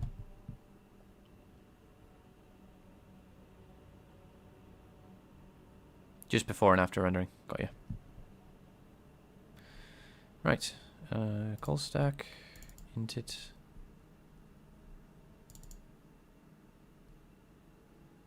Is that it? Oh dear. The only time we set this is here. Let's just check. I probably deleted too much.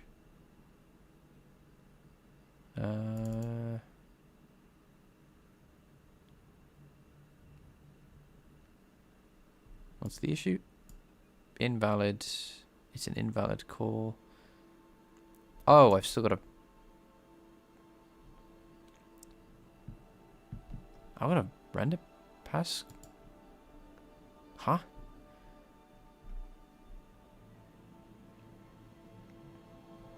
I turn it off here, right?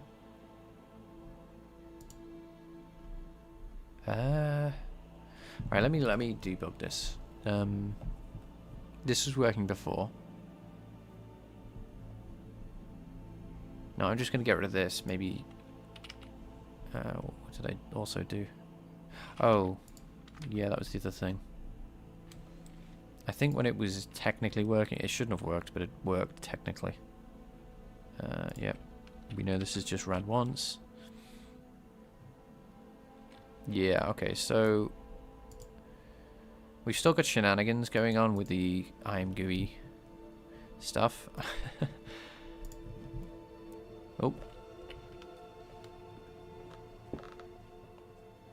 Ugh, laptop's gonna die.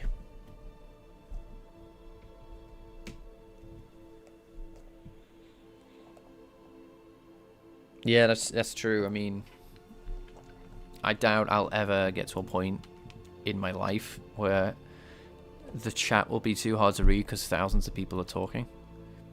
I mean, that just seems incredibly unlikely. And so the fact that I can go live and anyone's watching at all and they're also useful is just like, you know, it's like a blessing. I'm very grateful for that kind of stuff.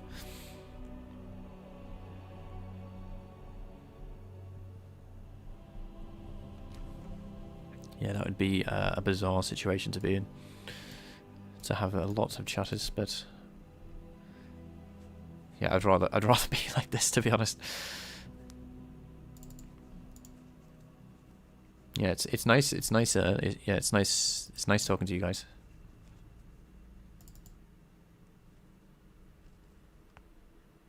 Yeah, communication is great.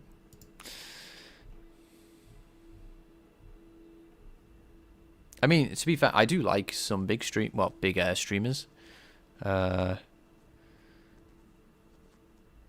But I watch them for a different reason. It's not smaller. When I watch smaller streamers,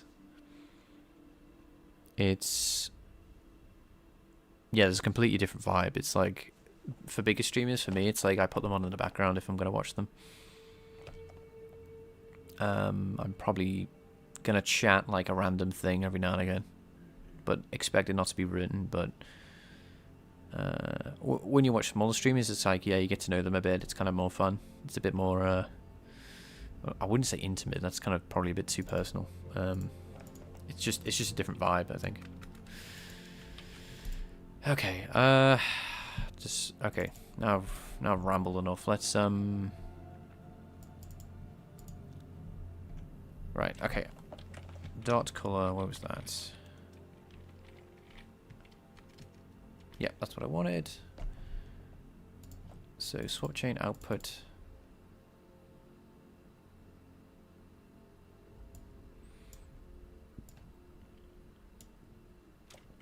So let's just see if I can rework this. Let's actually write a version of this, like dynamic rendering guy. And then we can just set this up. And then we can just kind of replace it.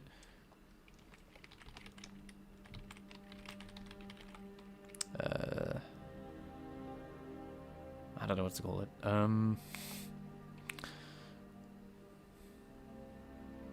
Dynamic rendering output seems a bit silly. Data. There we go. And we're just going to steal these.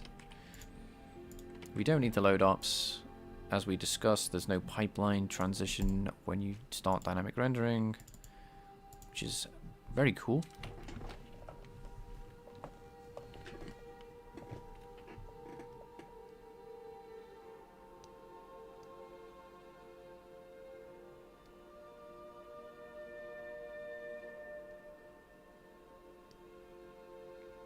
Oh, cool, yeah. So you watched... Oh, it's really cool you watched the first... my apologies, honestly. My first video is horrendous. That video where I thought everyone would want a video where I cut all the pauses out of my speech. It's kind of funny, though, looking back. I'm apologizing in like a joking sense. That's really cool. You know, I appreciate you watching that. Yeah, that book is... I don't know, the first few chapters are really solid. It has like really good design. It's but then I don't know what happens. It's like I think they ran out of I don't know. I literally don't know. It's not like a bad in the sense that it's like unusable or anything. It's just yeah, it gets frustrating. Like I think I talked about this in the last video again, where I said like their mesh shading implementation was completely wrong. And it is just very annoying. Output, that's the one I want to put at the bottom of. So yeah, I totally get it as well.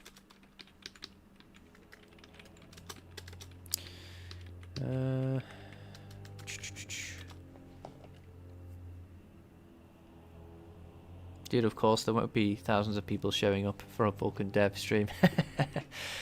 Yeah, you're not wrong there. I think if I technically wanted to attract the most, thing is, the last thing I want to be is like Mr. Beast type. You know, when I'm making my own. I don't know. Be like, I don't know how to describe it. Like appeal to the mass audience. I don't know, it just seems like I want to make a game that people are interested, want to play. That's the end goal for me. It's like I don't care really that my videos are that niche, so you're not wrong. It's not like a, you know, I'm not like a getting antsy or irritated or anything. It's just I'd rather have, you know, a couple of cool dudes than thousands of randos. In a way, you know what I mean? I mean, I would be grateful for both, honestly, but... Yeah, that's yeah. Brilliant. You did the same thing with the Arsini stream, Arneses. I don't know. This is my sneaking suspicion with that book. You know, Vulkan, mastering graphics programming with Vulkan. I think that chapter is literally just the Arsini playlist, but from 2018. I could be wrong there. I didn't say that in the video, but that's what it feels like. It feels like they have implemented everything that Arsini did from 2014 and 2018, and because it's a book, they couldn't update it, so they kind of got stuck.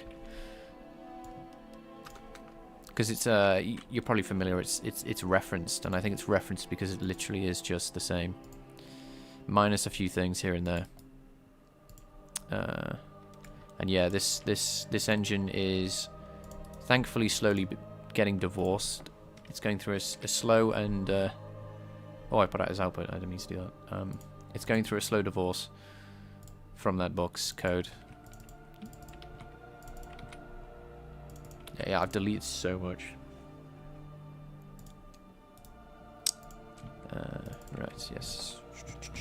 From that book, I wouldn't say it's completely different. You can definitely tell it's still similar, but yeah, I'm trying to pull back as much as I can. And also, I kind of want to make it my own because it's kind of like, you know, you could argue that, you know, it's like kind of pointless making your own game engine if it's basically the same as someone else's. But you know, you got to learn somehow. So, you know, there's that. Right. Okay. So dynamic rendering.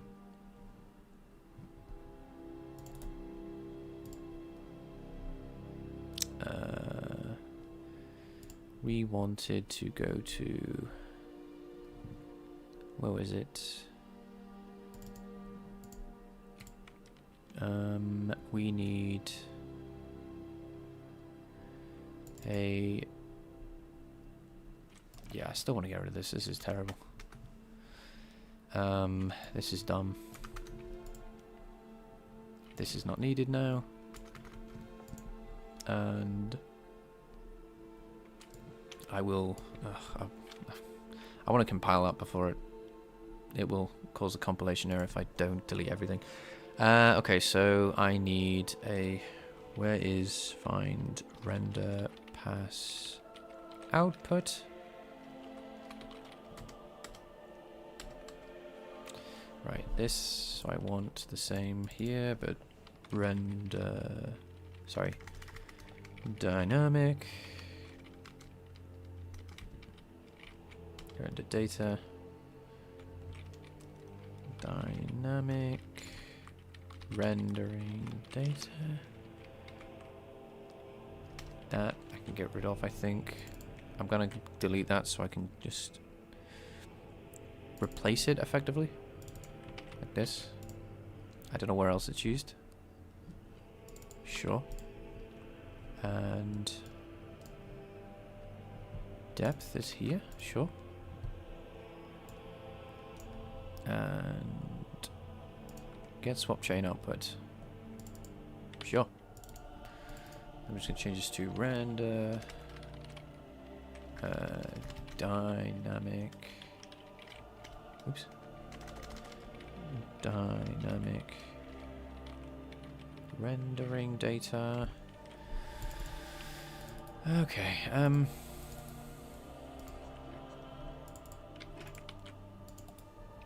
Okay.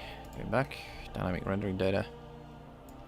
So if you do want to use it, then it's probably going to break in a different place. I'm probably using that getter you see somewhere else, so.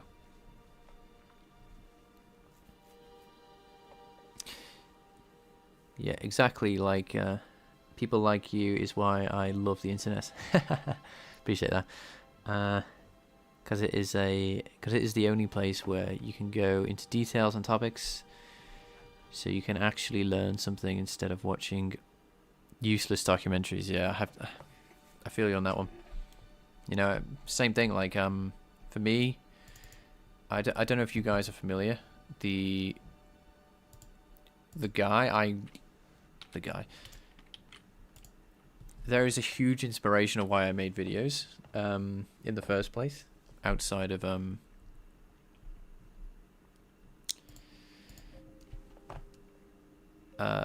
there was this YouTube channel. It's still up. There's this YouTube channel called Elysian Shadows.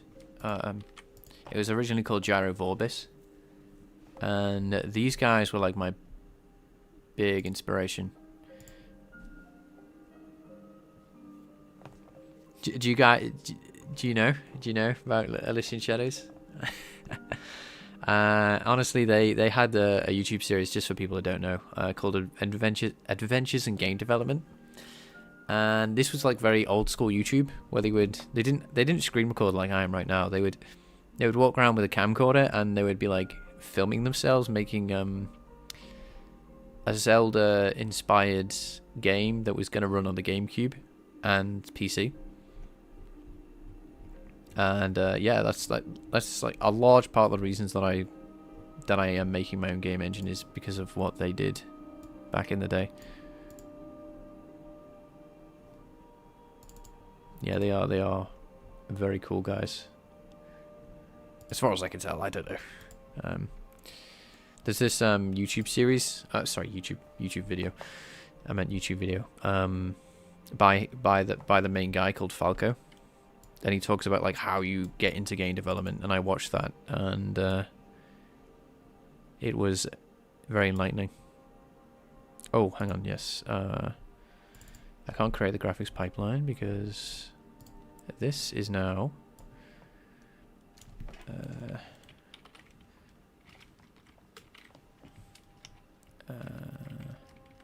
Non-comats and this, oops, and this. Yeah, it's like a 3-part video series where he talks about like how to be a game developer, and he obviously talks about like how to do it like from C++ and how to do it. Great stuff. Okay, cool. Right, now I can officially eviscerate everything. I think, anyway. Alright, let's start with a high-level approach rather than going from low-level. I was a bit too aggressive last time. I'm just going to compile and delete and just see where things break. Don't need this anymore. There should be a function declaration, yep. Right. Are we good? This is going to be a bit slower, but hopefully everyone's up for it.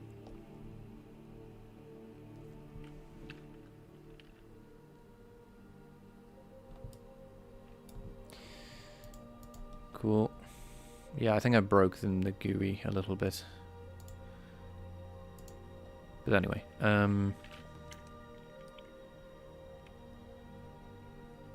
that profiler is not very good anyway. It's like a old school profiler.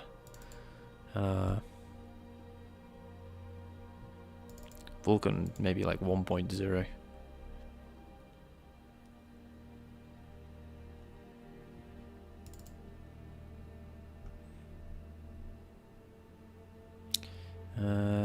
Right, render pass stuff. Yeah, we don't need that.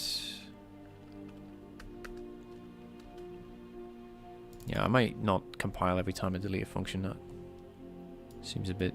because some of these are just getters. I don't need to do that for that. But if it's a big function, I will.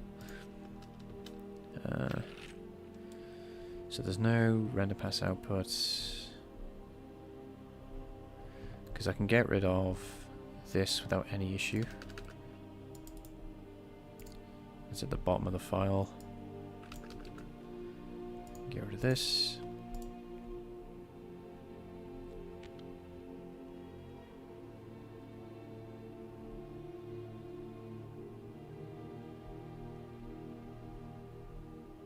And let's get rid of this as well. Gross.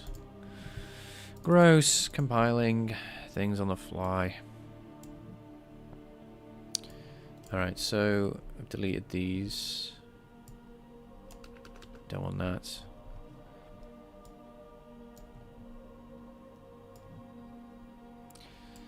Resize swap chain. Destroy render pass. Cool. Don't care.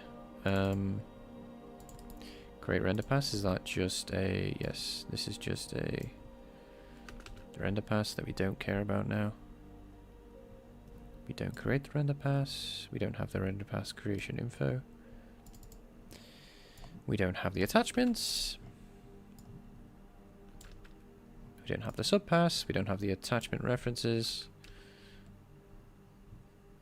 That might not be used now. What's this used for? Is this used anyway?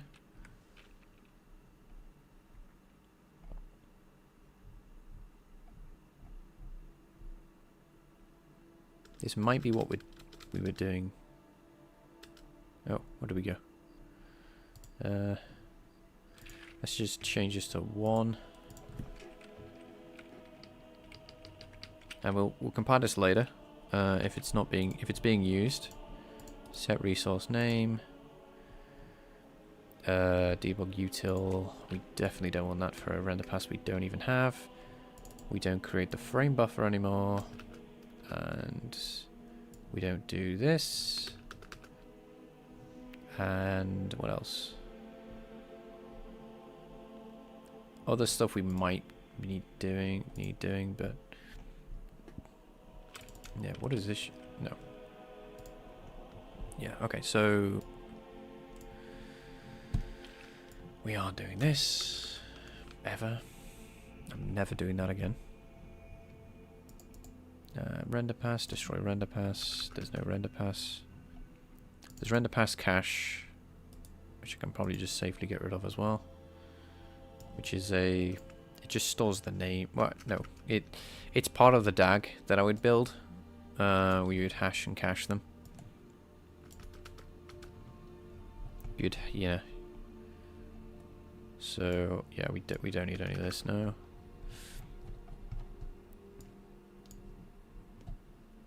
Render pass. Well, we don't need create render pass. The actual function itself,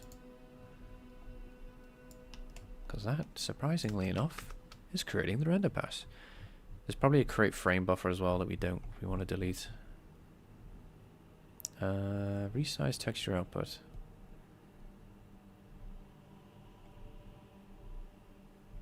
Now this is a bit trickier.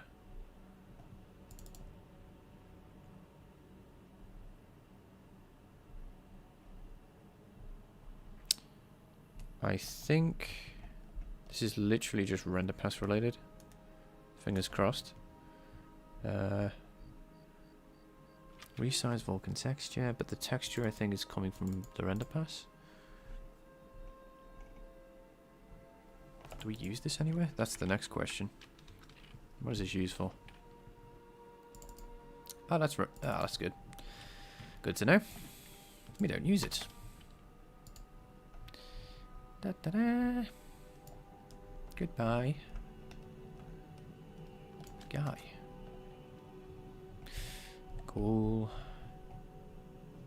I don't think I'm gonna go much further than this. Because we've got to see if what we've just deleted doesn't break something. Swap chain pass.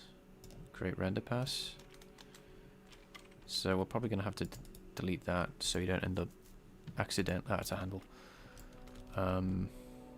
Yeah, because I've got to delete variables that might be used to look up some other variable. I think we're gonna struggle with deleting for now. I think I also need to get the frame buffer. Feels weird getting rid of the frame buffer. I've had a frame buffer since OpenGL days. Now it's gone. Right. Yeah, so bind pass, we don't want that anymore.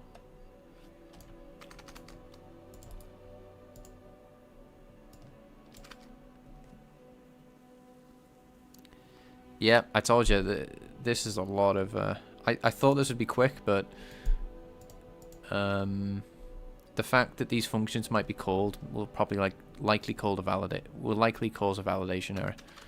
So I've got to get rid of them.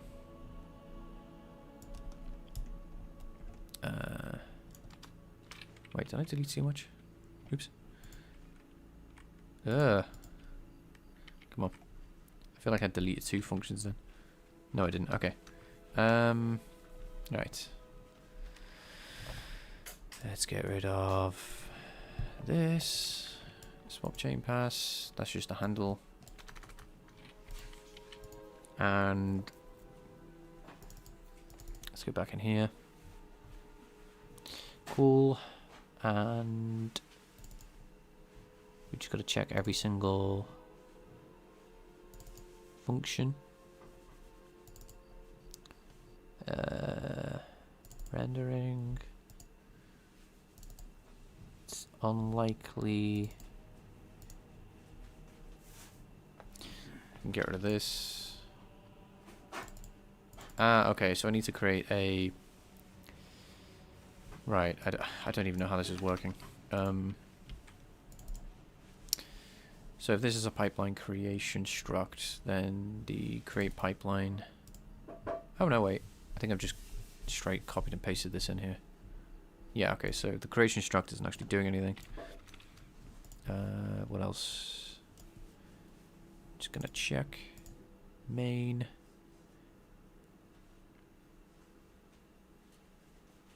Yeah. GL check frame. Yeah, frame buffer status. Ugh. The good old days, eh?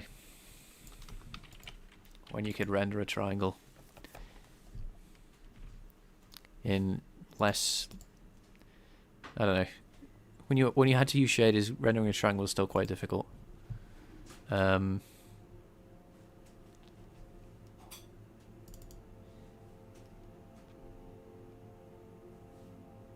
yeah, I should delete that.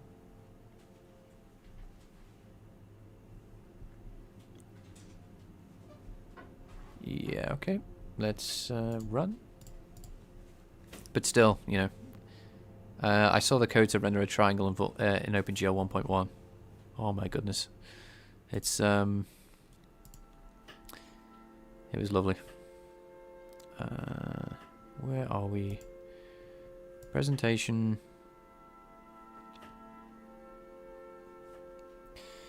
Image pass to presentation. It must be in presentation source.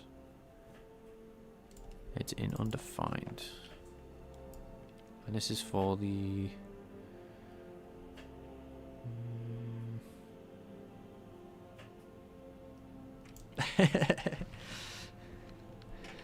Iris GL. Oh, I didn't know that one. That's a quick Google search. Iris GL.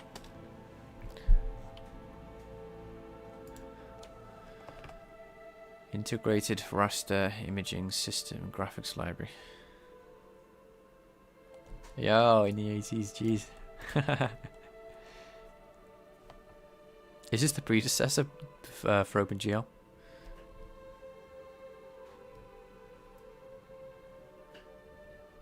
It looks like it, yeah, because this was the 80s. Brilliant.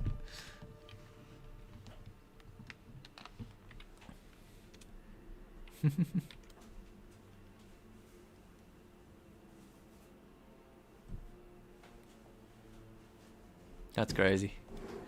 Well, there you go. Yeah, we should return to this.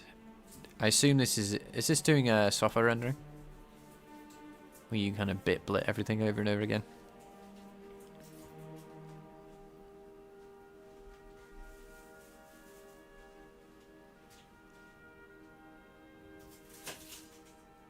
Anyway. Alright, so we have an image transition. I think I've deleted some code that was supposed to... that is doing the transition, but I think what we're getting here is a... Oh, it's still hardware. Cool. What we need to do is figure out... So this is expose something that's... I don't know. In our implementation, that we're not transitioning things properly. Why aren't we on main? Thank you.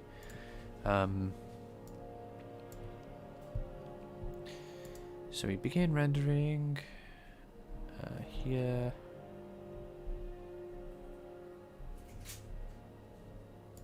I probably want this. Oh no, it's the transition. Sorry. Let's chill out with the sorries. Let's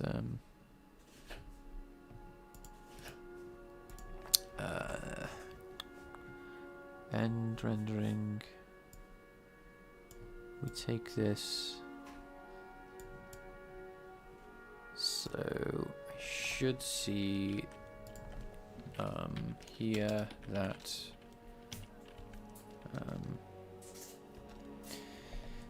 is this a pointer? No image format.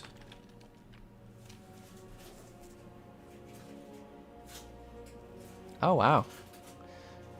They went bankrupt. Oh, I see. Only worked on good old Silicon Graphics hardware. Oh, I see. Right, yeah, the old Silicon Graphics computers. I taught about them. Yeah, Silicon Graphics is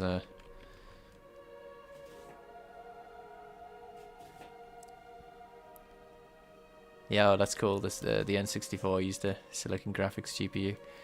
Brilliant.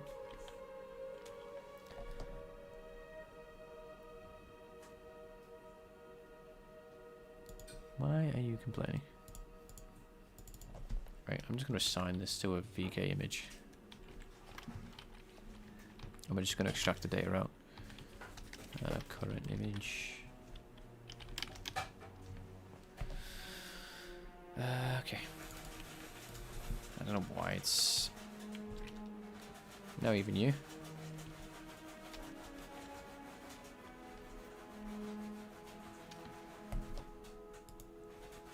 Can't I see? Oh, right. No, it's just a handle. Oh well.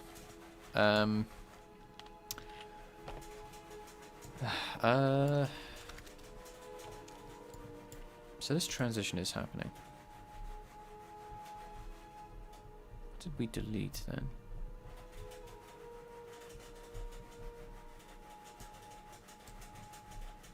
And what is VK undefined? What images?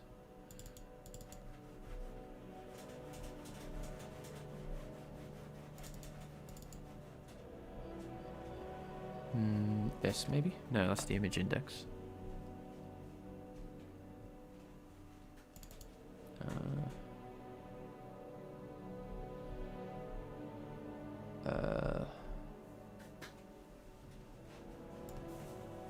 We should have transitioned this.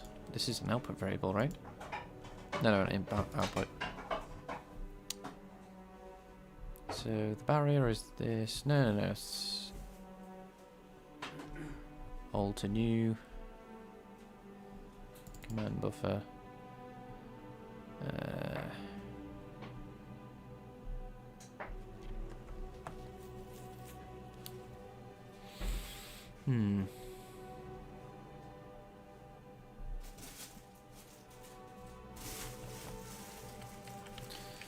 I keep seeing stuff that I just hate. What is this for?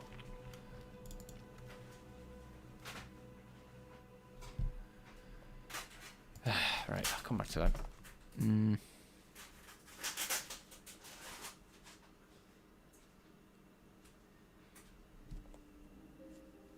Wow, that's cool. Reading a paper from the 1970s.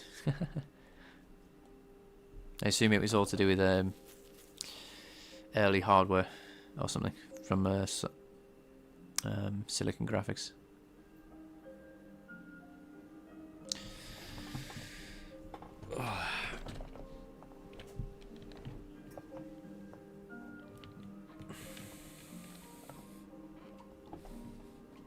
Oh, nice. Yeah, it's one of those people like that are they're always successful. Catmull-Clark subdivision algorithm. I have never heard of it, but I'm sure like the thousands of algorithms I've never heard of are fundamental to something. So it's used in Blender. Got you.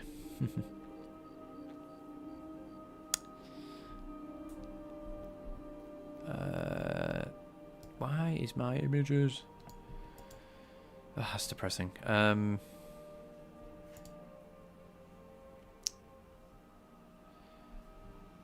thought I transition image here.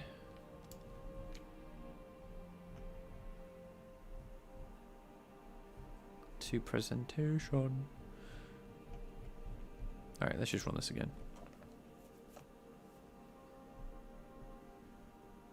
How is... Wow. That's cool that his paper introduced a depth buffer.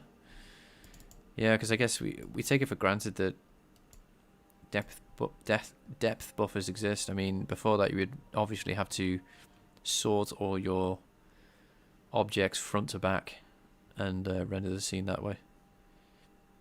Whereas now the fragment, the rasterizer can work that out with the depth buffer, which is like super basic stuff. Like when you render a triangle, you always use immediately use a depth buffer. You don't even think about not using it. I mean, obviously you can not do that, but you know, it's like I said, taken for granted. VK image 4, where is that? So this is in...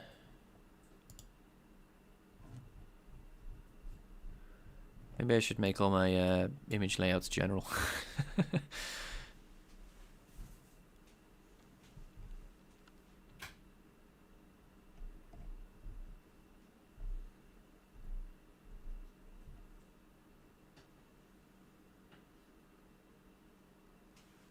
You made a renderer without depth buffer? Wow, nice. Oh, I think the music stopped.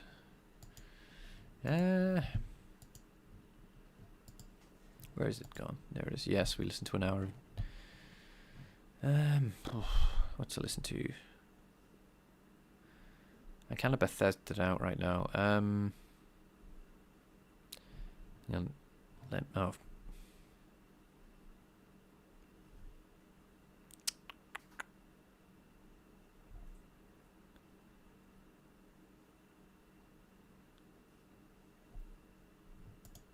Yeah, we'll do wishy music.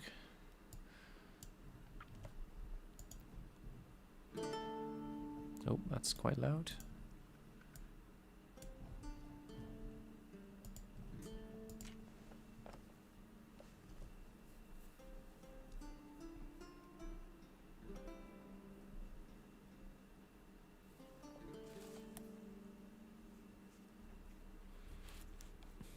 That's crazy. The amount of stuff we take for granted now, eh? The PlayStation 1 not having a depth buffer is nuts. But I mean, if you just don't have the hardware grunt, you don't have the hardware grunt, do you?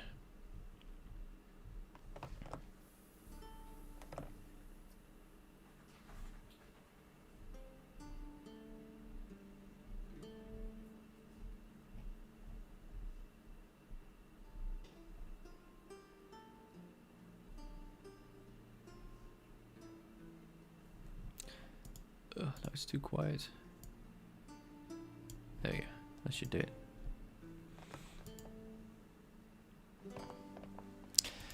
Okay.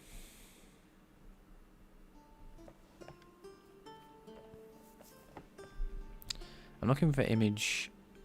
You know what? Let's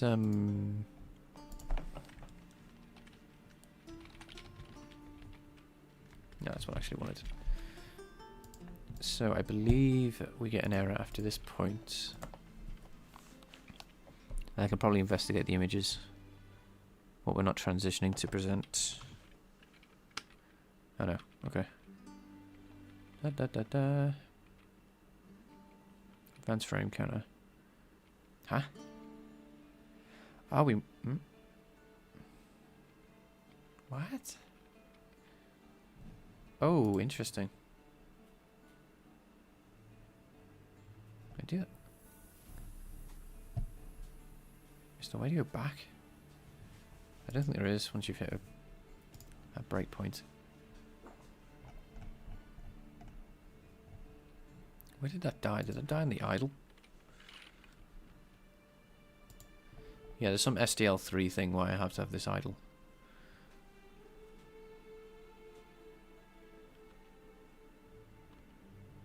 Okay.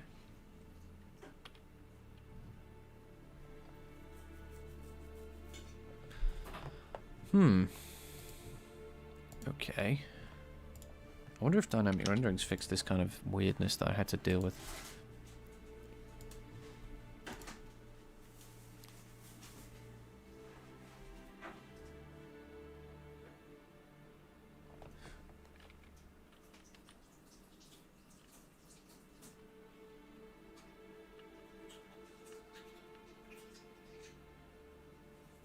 Oh no, we got a stupid... Ah, that's so annoying.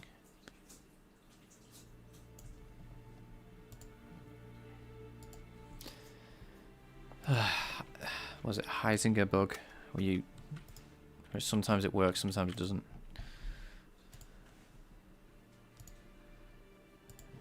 Alright. I'm just gonna have to do the painful thing and admit I deleted too much again. Oh dear. Alright. Sorry, gang. We're gonna have to do this again. Boo. Why can't computers just behave and do what I want? So there's some kind of thing that I'm missing. I didn't want to admit that I deleted too much. Oh well. Right. I should delete the low-hanging fruit, I think, and that's where I should start.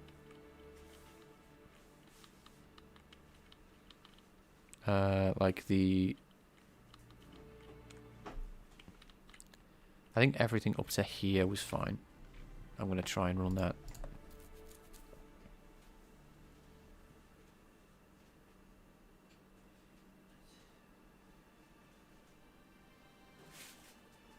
You still can't get over how... Hello, S tier content. Hopefully you're having a good day. You still can't get over the fact that the code... Can't get over the code being like a quarter of your window. Oh yeah, because I've got like everything all over the place. For the most part, this is just how I've been doing it. All right, so things broke after this point, so we can go forward in time and just see.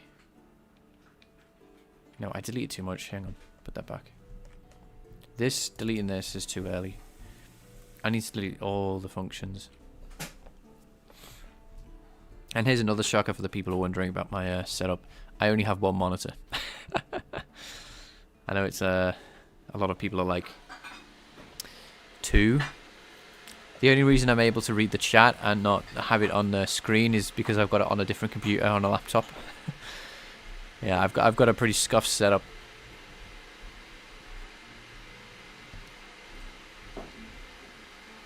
Alright, so let's be careful now. Like I said, let's delete the low-hanging fruit.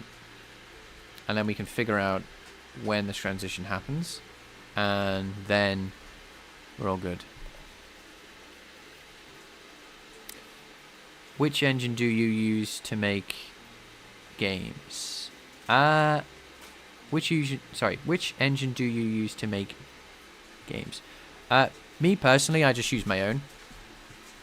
There are people in this chat who are making their own as well. But they have different goals. They might be making a renderer that does something else than just makes games. But if you wanted to make a game engine, if that's why you're asking, so if you wanted to make a game, I would definitely recommend using a game engine, and pick any. Honestly, they're all difficult in their own way. I've been hearing a lot of good things about Godot. I think a lot of people use that now.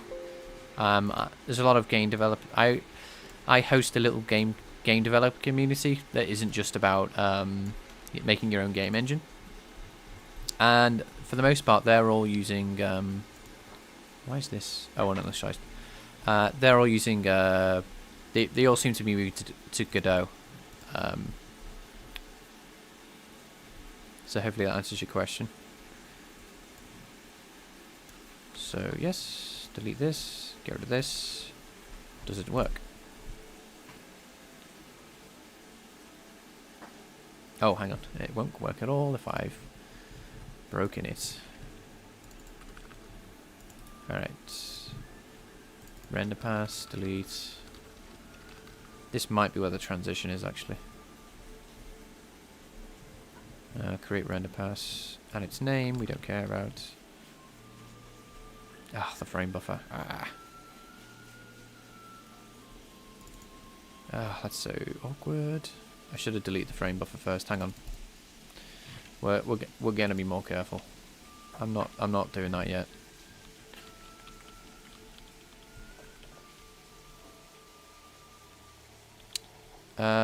Give me a second. I will answer that in a minute.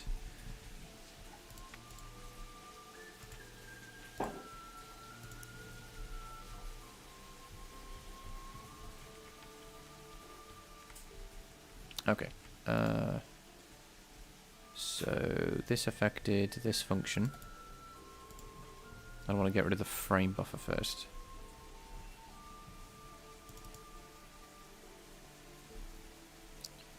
And its attachments.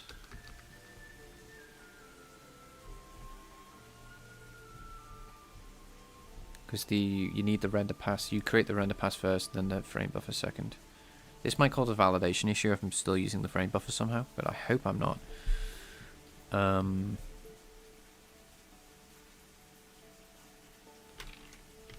Yeah, okay, good. Okay, so the question was, do you actually have do you have an actual job, or in your opinion, should I learn game dev as a career? As a career for a job and stuff. It depends programmers I mean, oh, invalid frame buffer on deletion. That's fine. Programmers I've spoken to have said that aren't in the game dev industry. They're really grateful that they don't work in the games industry because of how it treats programmers. That is, I think, sometimes overblown.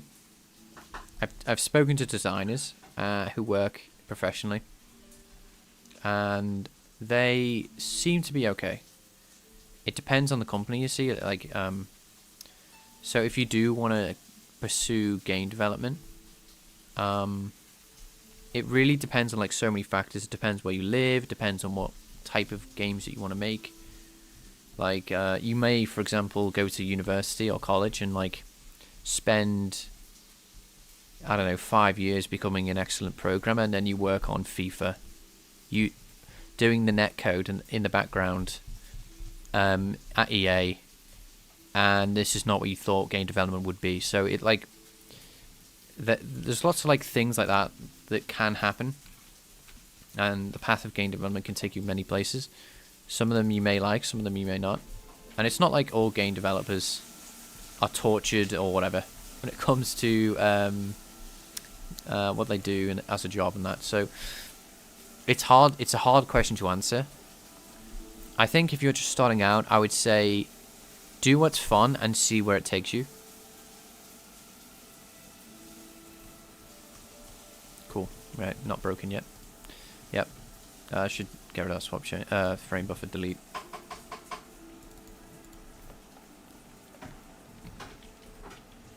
So yeah, it's and people have lots of different opinions online as well. It's depending on their personal experience. Destroy.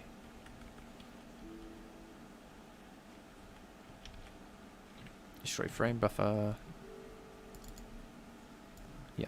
Okay. So I'm gonna get rid of the frame buffer next.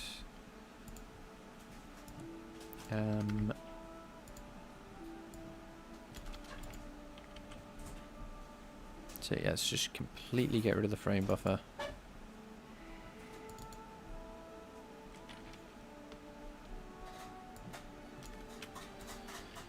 And yeah.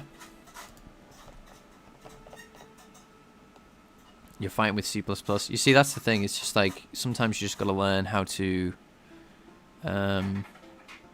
code first, you know, before you know, worrying too much about, oh, is this career going to be good, but you don't know the basics yet, it's like, you know, that question can come later. You might not even enjoy programming. Yeah, I would, if you want to learn game dev, I really recommend it. It's go for it, honestly. I mean, why not? Let's just say in 6 months you decide not to do it. It's like, well, you've spent 6 months learning how to program or learning how to be a better designer. That's going to help you in a lot of different ways outside of game development. So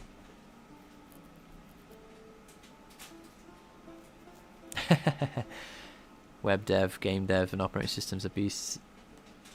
Yeah, there's a lot of interesting stuff. I mean, John Carmack, for example, has said that, you know, his teammates when he was working at id all wanted to work on games, but he was happy. And if you don't know who John Carmack is, he's one of the best programmers to ever do it. He made Doom, the original. He made Quake, the original. He made the, you know, he broke ground and invented new technologies to make games that no one thought were possible at the time. With his team, obviously, not just him alone. But he said that he would be happier. He would have been happy, you know, working on complex problems in any field. And that's like honestly the best. That's like a good mindset to have. So if you do learn game dev, you know, you can always transfer the skills over if you don't actually end up enjoying it. Okay, so yeah, work harder and smarter, exactly. Cool, everything's working. Okay, so now I'm gonna delete some of the render pass stuff. Right, I don't think we use this function. I want to get rid of it. Hopefully that's moderately useful info. If we get a linker error, then we're definitely using it. I'll clean up the header later.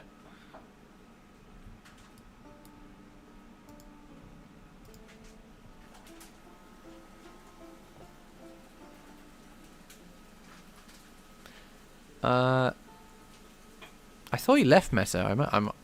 I might be out of date with my knowledge. But yeah, like John Carmack works on, well, has at least worked on, I could be wrong, I think he has moved on. But, you know, he worked on Meta virtual reality for a while. Which, it's rendering related, but not game related, really.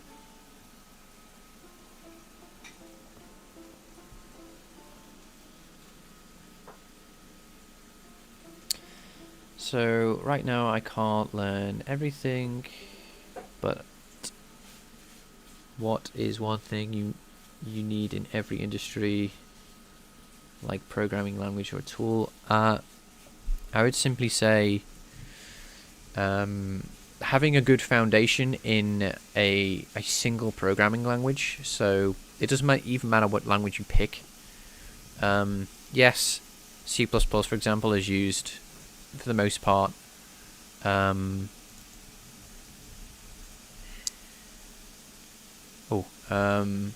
So you can end up just learning C++, but if you just like learn JavaScript, for example, and learn it really well, which is what I would recommend, just learn anything really well and really deeply, you can always transition to something else very easily.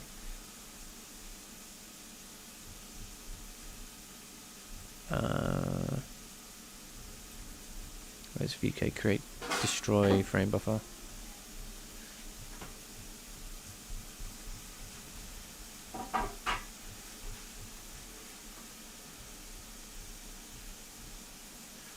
There it is. I want to get rid of you.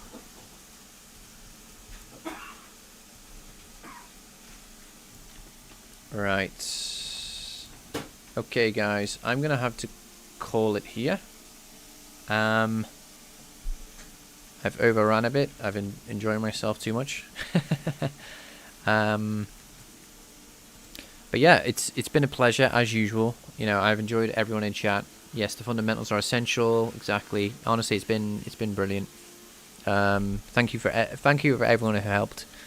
The Discord link, if you want to join, is in the description. I made it before I launched this live, so it should work.